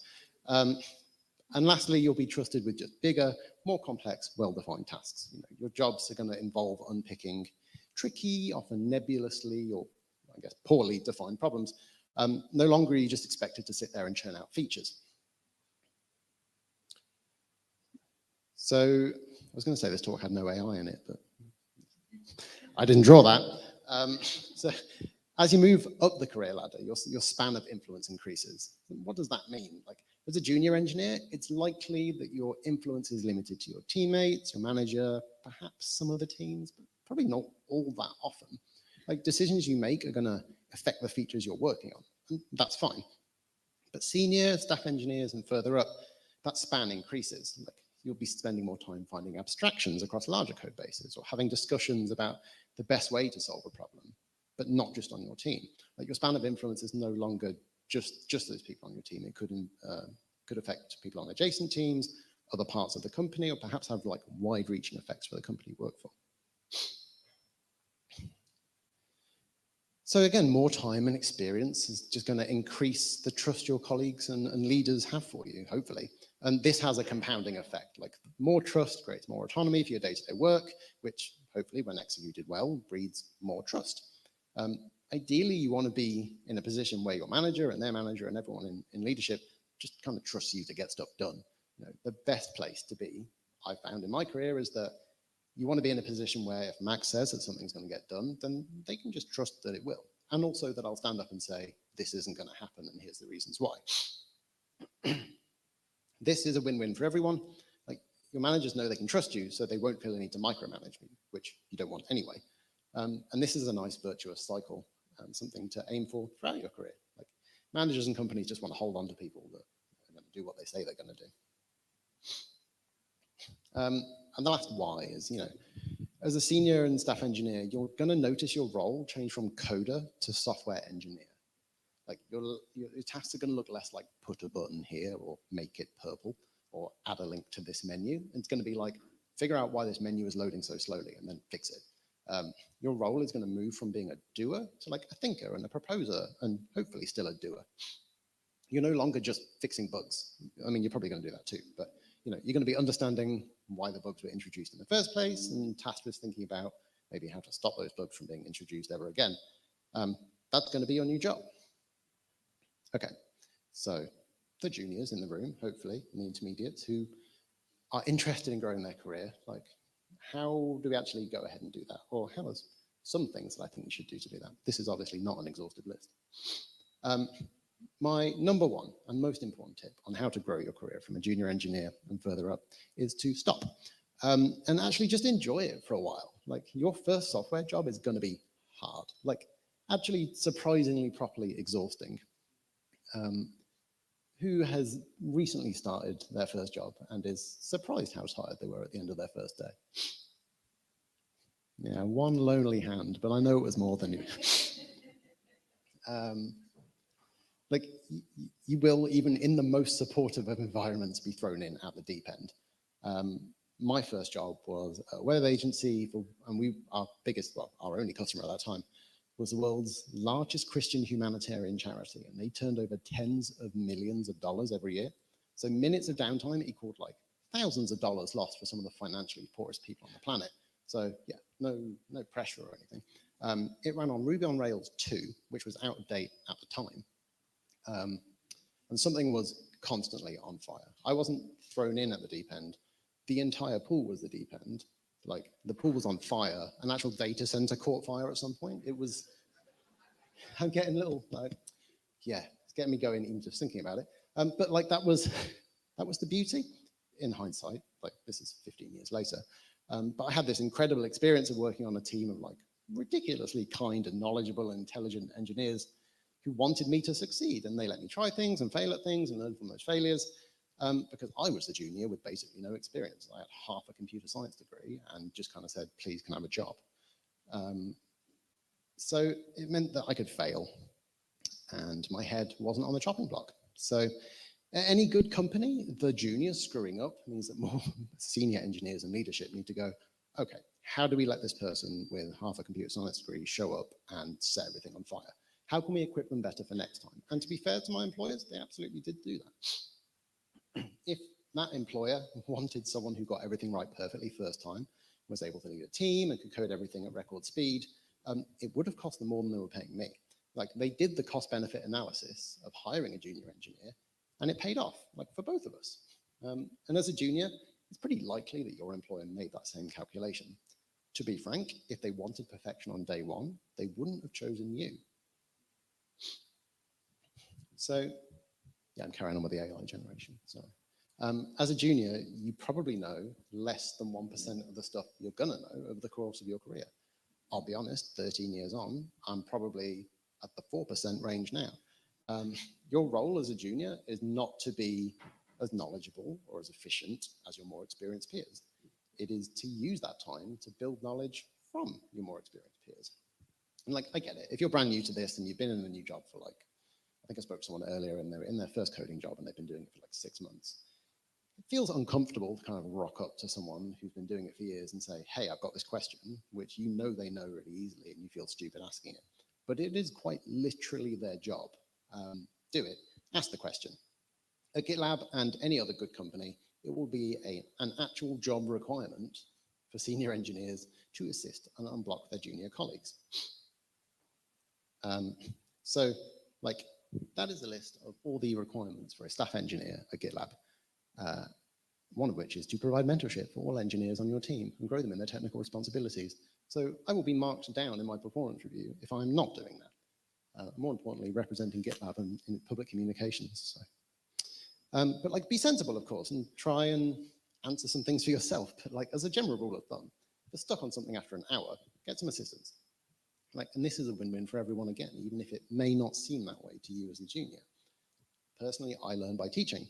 So this interaction probably isn't as one way as it seems. This is like the most important one. So a good manager will make all the difference throughout your career, but especially at the start. A good manager is worth their weight in gold because they'll guide you, advocate for you, hopefully be comfortable giving you difficult feedback, praise you when it's deserved, and ultimately, hopefully, be a good co-pilot in your career growth. These are the people who advocate to other leaders about the kind of work that they think you're capable of. They are there probably to advocate for your promotion if they think you're, deserving of it. They're not usually there to be your friends, although they can be. They're there to guide you professionally. They are there to give you that swift, hopefully metaphorical kick when you're not doing what they know you're capable of. Conversely, a bad manager is often hard to spot. They can use you for their own benefit sometimes. They've got no interest in building you up or growing you professionally. Ultimately, they're going to slow you down. But speaking as a fully paid up member of the People Pleasers Club, it's hard to let down those in authority. And bad managers are just products of their own careers, not bad people. It's not necessarily their fault, but it's also not your duty to stay with them once you recognize them as one. I'm very, very fortunate to have had good managers throughout my career. Like your manager should be your guide, your leader, your bulldozer, and some of the feedback I got when I demoed this talk was, what does that mean? I was like, it's their job to get stuff out of your way. And bulldozer was the best word I could come up with. But most importantly, like a partner. Like a good manager recognizes their role as getting stuff out of your way. My current manager, he ends every one of our weekly one-to-ones with the question, is there anything you need from me? Which seems counterintuitive because like, aren't I there to just satisfy my manager's whims and requests? No, he's there to make sure I can do my job as well as possible. And sometimes that just means throwing around some like manager level clout and getting something unblocked. Often I've heard this referred to as like a servant leader, but I hate that phrase. My manager's absolutely not my servant. But like any good relationship, like it's not about doing everything to make that person happy. It's about growing together. Manage up. Don't just sit there and wait for the work to fall in your lap, especially early on. Always be looking for how you, the engineer, can be providing the most impact for the thing that you're working on. Tell them and justify it. An important principle in coding is the tell, don't ask principle that you may have come across. And this works well, hopefully, in your relationship with your manager. They may tell you that your priorities are wrong, and that's fine, but showing initiative, especially early on, is really important. The next one is to keep saying yes, especially at the junior level. This is not universally brilliant advice. So please do not burn yourself out early into your career. Like those TikTok therapists, none of my advice here applies in an abusive relationship. But in other words, in a company that's like proven itself to be healthy and respectful of your time, saying yes to things that you might usually shy away from because you don't feel ready is an absolutely brilliant idea, and you should do it. If you are saying no to things, stop for a second and ask yourself why. Are you doing it because you've got too much on your plate?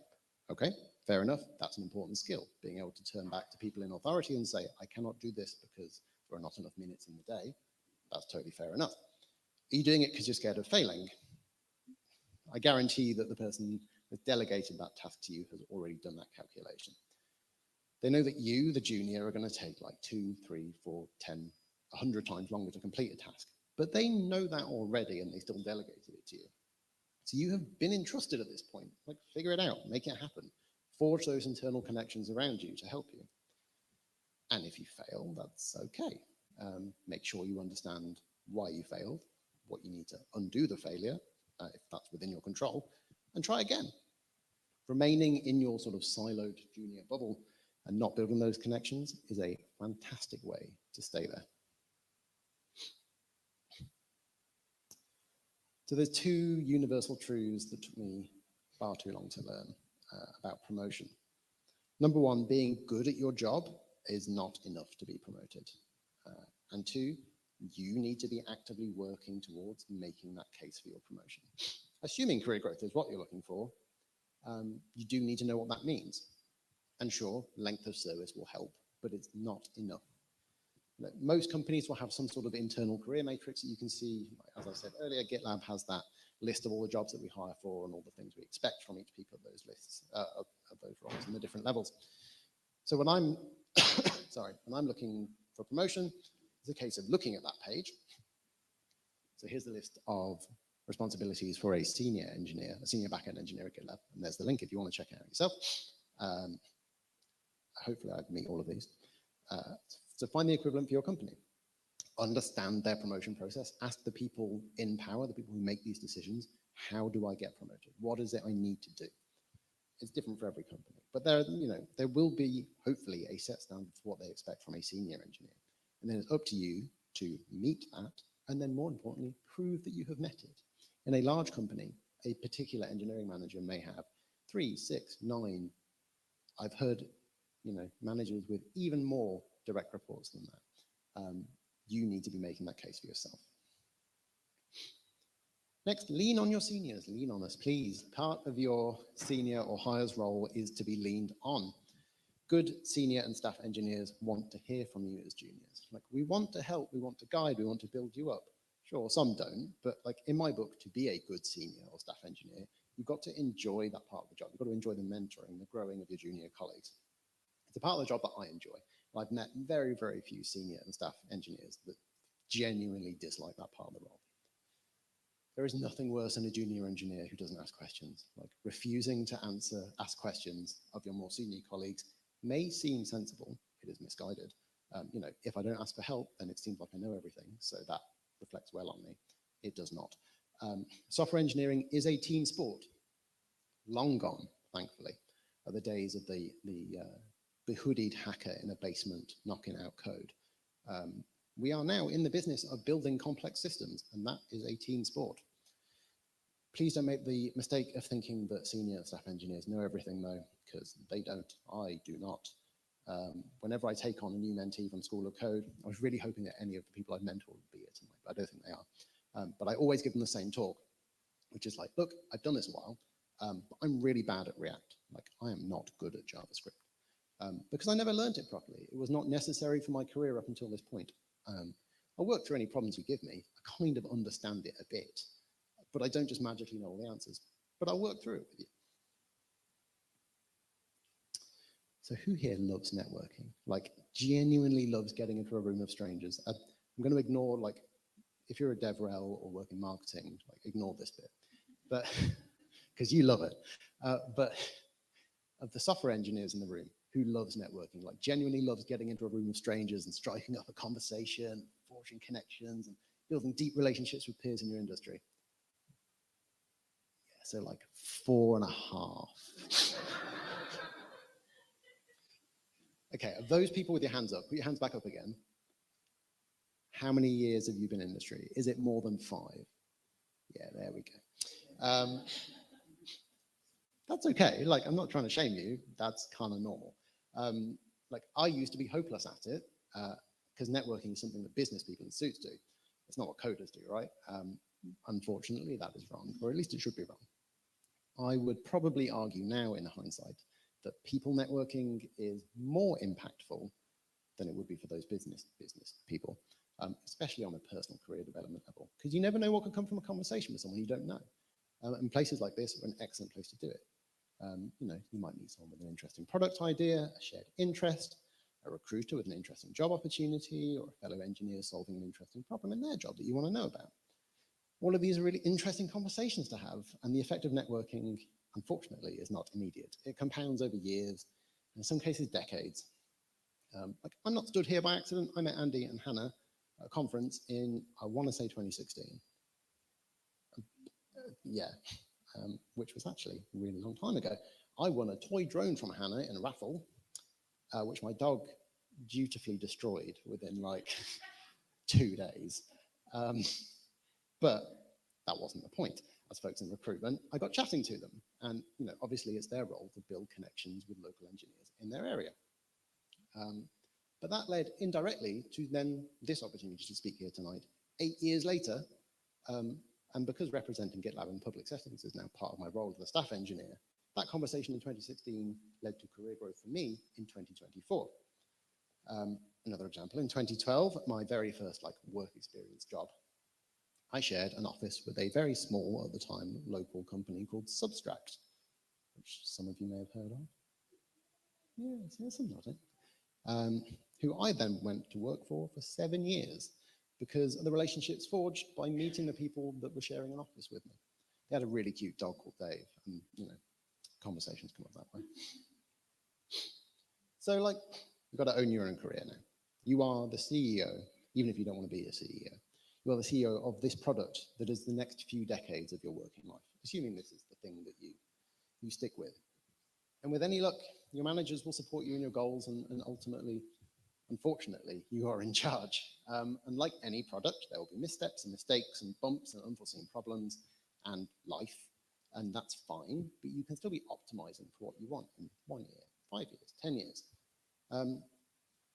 If you can avoid the cringe, try and ask yourself, what do you want to be doing in 5 years from now? Because it's a super, super cliched interview question that I hate and don't ask. But when asking it of yourself, it's a really powerful tool to like figure out what you need to be doing right now to sort of be getting in the right direction. Like in 5 years, I probably want to be moving up the technical track from the dual track I showed you earlier. I don't really want to be a people manager. It's not really where my skills lie. And the things I need to do that are fairly clear, and I've discussed them with my manager, and we've got a plan in place for that. Fundamentally, life is unpredictable. You can only plan for so many eventualities, and your plans can end up being completely wrong or misguided, but that's no excuse not to try and plan at all. So the last couple of minutes, junior engineers always much me and they go, what should I read? What should I be paying attention to online? So here's the 3 things that like I spend a lot of time reading, so you should consider it too. Number 1, the Software Engineer's Guidebook. This was an unexpected surprise. The guy who wrote it went from relative obscurity, and he wrote a book, and he's got a Substack, and it's brilliant. And he posted something yesterday, which is like, what do Gen Z think of their millennial colleagues? Which made me feel really old, because apparently They don't like the fact that their millennial colleagues spend too much time talking about gourmet coffee and kitchen remodeling, two things that I'm like really into. So great.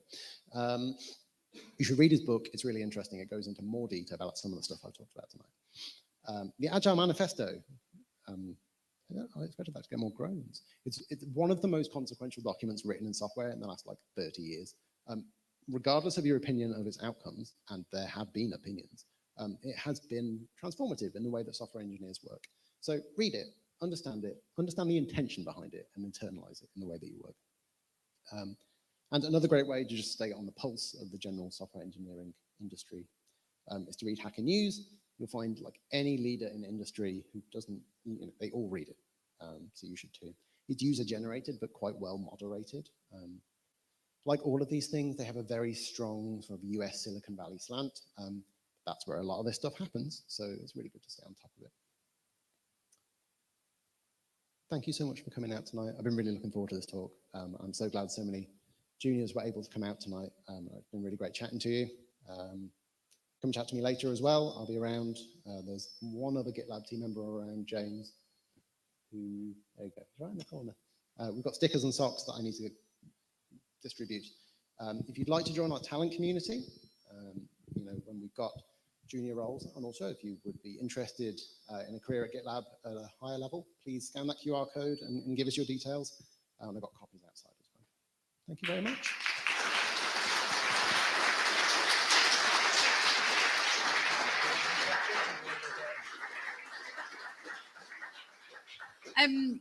Because time-wise, what we're going to do, can people grab that if you need to? You'll go straight into the talent system for GitLab. Is that right, Max? So whatever level you're at, if you're interested in careers at GitLab, awesome. So I'll leave you folks to do that. Max is coming to the pub after, so just so everyone knows, we're going to the Cozy Club, because we just do the same thing over and over again every time it's Fusion. We don't like change. So I'm going to round of applause for Max.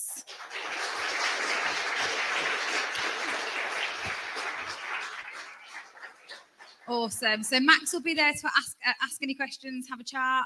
I'm going to go on to our final speaker, which is Rhys Jarvis, who I feel like you've sat the other side for so long, Rhys. Yeah, I think this is this. Yeah. I think I haven't been this sober before. Rhys has been coming to Fusion for a very long time. So when he turned up tonight, I was like, you know the drill. I don't even know I don't have to talk to you about anything.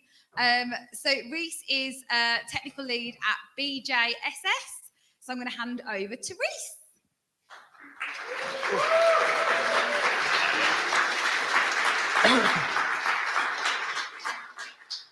Right, 0 messages. Well, 0 knowledge to 10K messages a second. So, who am I? I actually spoke to my wife before this, and I was like, I'm doing a big talk. What's your favorite picture? I'll put it on there. So, she said to me, this one. I mean, to be honest, I love it because it's me in sliders, a woolly hat, shorts, just staring at a fire, and I realised that's pretty much me on a daily basis, just staring at fires most of the day. So a bit about me. At BJSS, I'm a tech lead and a squad lead. If you want to ask me what a squad lead is, feel free to come ask me that. I love JavaScript, TypeScript, big fan of it. Love me Angular as well. I know it's not the normal React or anything like that, but still a fan. Hate Java. Nothing wrong with it. Just people ask me if I know it because they think because I do JavaScript, they're like, do you know Java? And also, you can find me on Twitter, X, LinkedIn. Twitter, I've got to be honest, I just post ice hockey stuff, so you probably won't see much tech stuff on there. And LinkedIn, I don't log into it for like 6 months, but I do just to scare my employer a bit and like add some people on it. So what did I work on? This one's a bit difficult. BJSS is a consultancy, so sometimes I can't be as open as like NDAs involved and stuff like that, all the fun stuff. So I kind of spoke to someone in the office and I said, what can I actually say? And they went, well, you can say something along the lines of, I work for a gaming betting project and they're online for 365 days of the year. That's pretty much what I said. So kept the secret really well. So because of that, I can kind of go into some topics, but I can't really say exactly what they are. So this talk is just a tribute. So let's start from zero. So this project that we went on, a lot of us actually didn't do Go. So this talks a little bit about Go and what we did with it. We actually had no knowledge. They threw us on a course for a couple of weeks, went, learn this, and then let's get straight into it. We actually started building a bunch of microservices with a mixture of like HTTP clients and TCP. The client actually used TCP for a lot of stuff. It was weird. I've never used TCP before this. Also in Go, we used a lot of heavy channel usage. So in Go, channel use, heavy like channels are kind of like pub sub. So you can kind of like subscribe and send messages internally to Go. It's a blocking mechanism. So it's quite nice to send traffic around. So for someone that's never used it, you kind of go, whoa, this is insane. We also wrote a mixture of kind of unit and SLTs. SLTs are service level tests. So that's kind of like we were testing the input outputs of those microservices. And we also wrote like a few kind of like shared libraries between it. So we went from like nothing at all to like the full shebang. Let's just do everything. Now, when I first was starting to write this talk, it was during the Barbie Oppenheimer kind of moment. So I think the best way to describe how it all went was the trailer of Oppenheimer. So we kind of, there's us building it, there's me watching other devs go, wow, this is really cool. Us putting it together, us going, okay, let's put it in the server now. Me going, wow, that's cool. This is great. Us loading it, like, wow, I can't wait for this. And we're like, let's turn it on. Spoiler alert, I don't know if anyone's watched Oppenheimer, but it's pretty old, like the story of it. But pretty much it kind of blew up. So, you know, what was the issue around that? We kind of had to look around and think, you know, why did it blow up? And the truth is we were just slow. We made a lot of assumptions with it. Obviously, there was a bit of naivety from us just learning it. And we kind of just had to look at ourselves and kind of like Soggy Sunak, we just had to say, you know, some mistakes were kind of made along the way, really. So, you know, how do we go from here? How do we go from this lack of knowledge? We have a system that has a high throughput. You know, how do we get to where we need to go? So the era of 10K messages a second. By the way, I've tried to add some like Go-ness to each of these titles, and I get really bored by the end of this. So get going. Really crap. So what we first kind of had to do is kind of look around and identify these areas of concern. Where is it breaking? To do this, we kind of built like a testing framework that kind of sat outside of it to look at where messages were kind of like bottlenecked and, you know, what was using a load of memory. And in Go as well, we ran these things called benchmarks, which I'll quickly go through in a bit, around those kind of process-heavy pieces of code.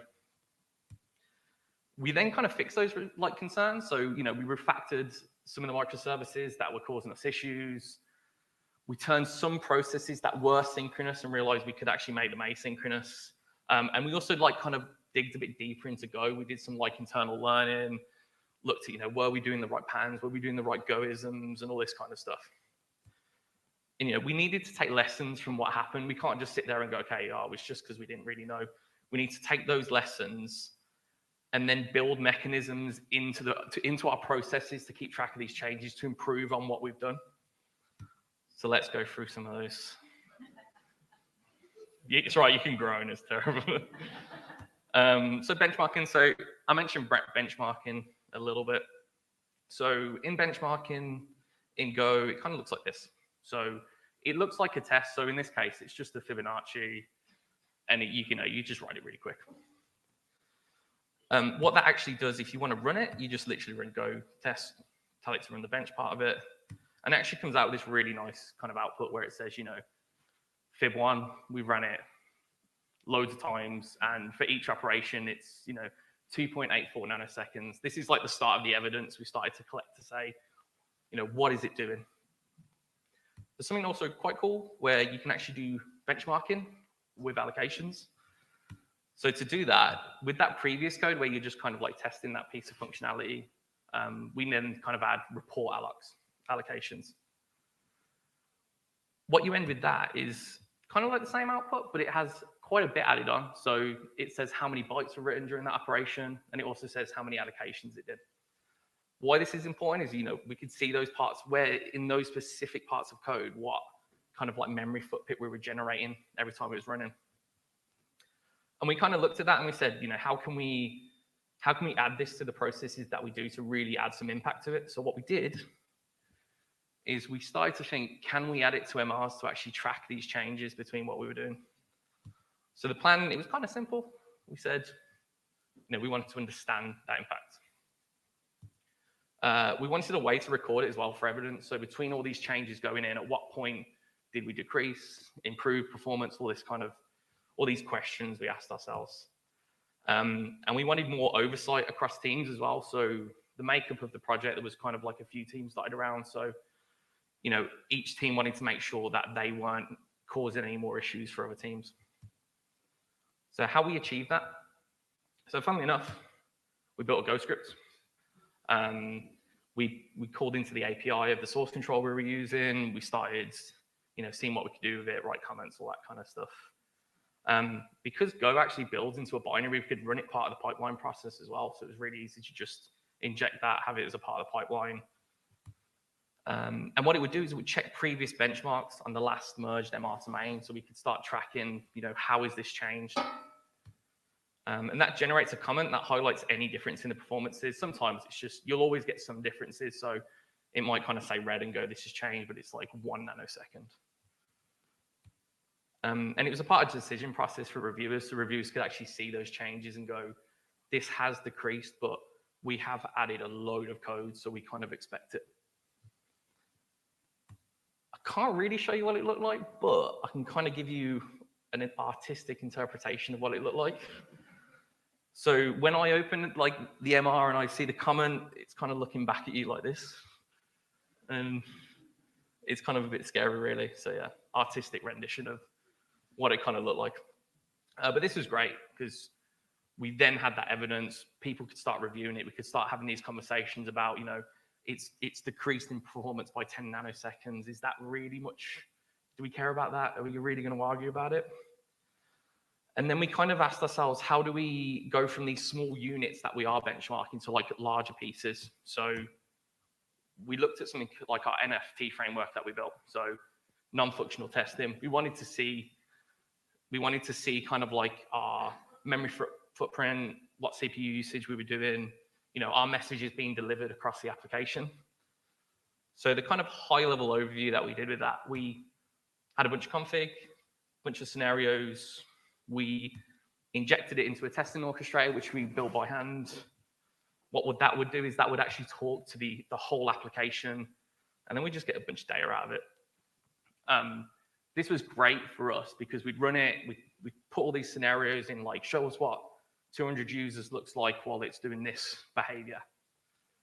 What we ended up with is you going into a meeting and someone going, look at this graph, and you going, what does it show?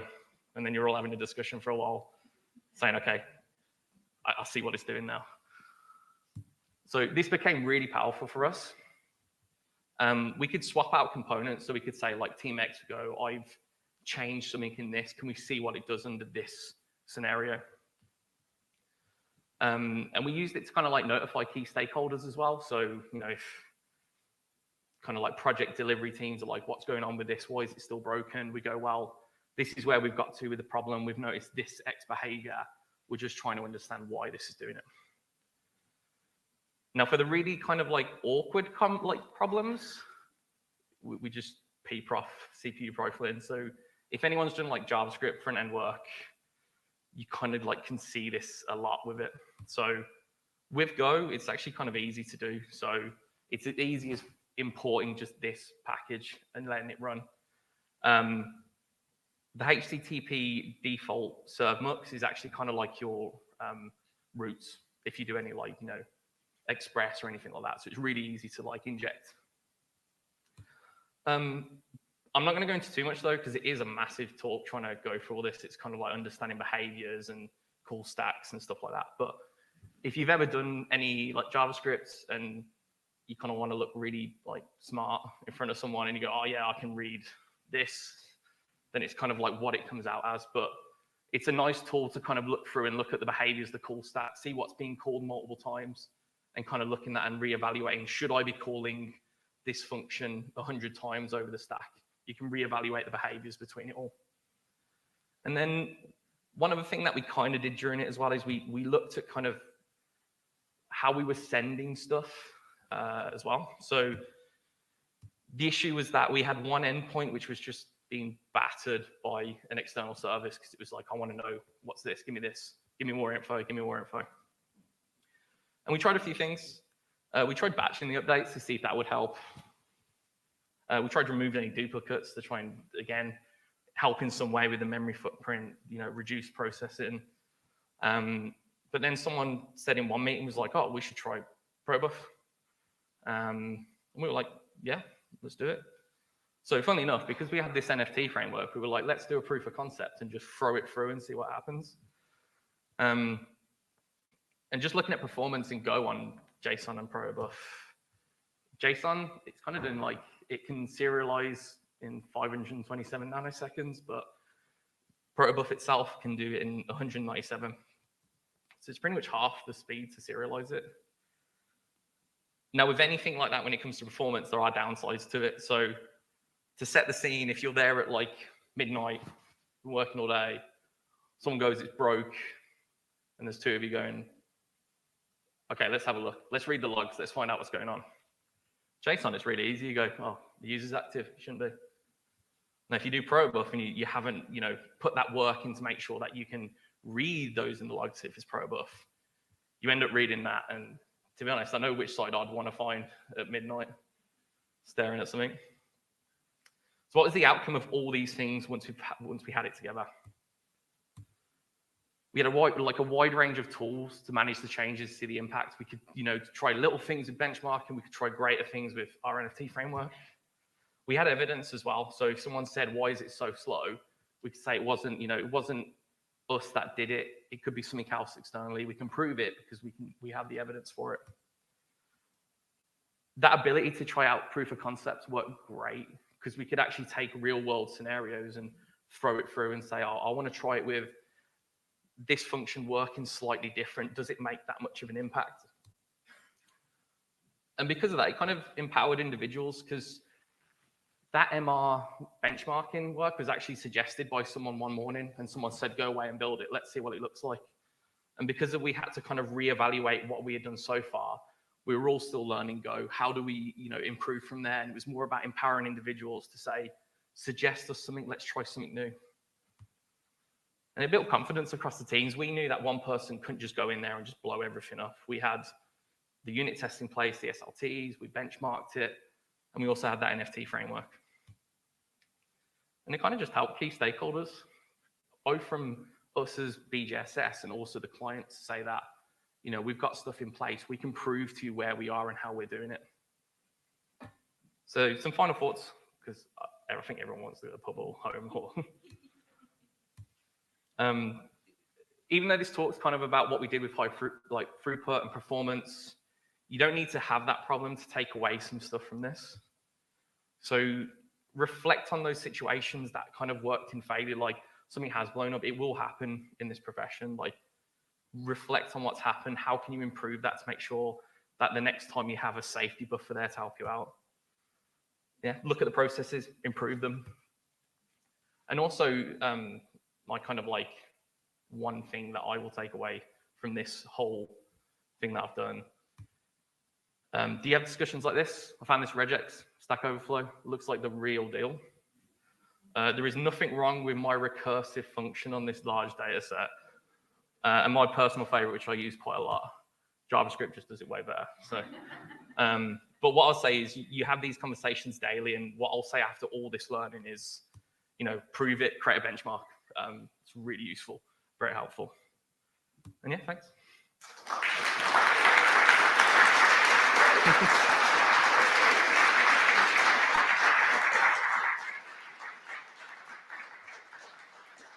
Thank you. That was wonderful. Thank you, Reese. Has anyone got any questions? Like, we're really super tight on time. Reese is going to the pub, as a lot of people are. So it is the Cozy Club. Are you okay for people just to come and grab you in a non-aggressive or inappropriate way? It's the end of the night. Okay, so you can speak to Reese at the pub if you're going to come along, ask him any questions about his talk. Thank you very much, Reese.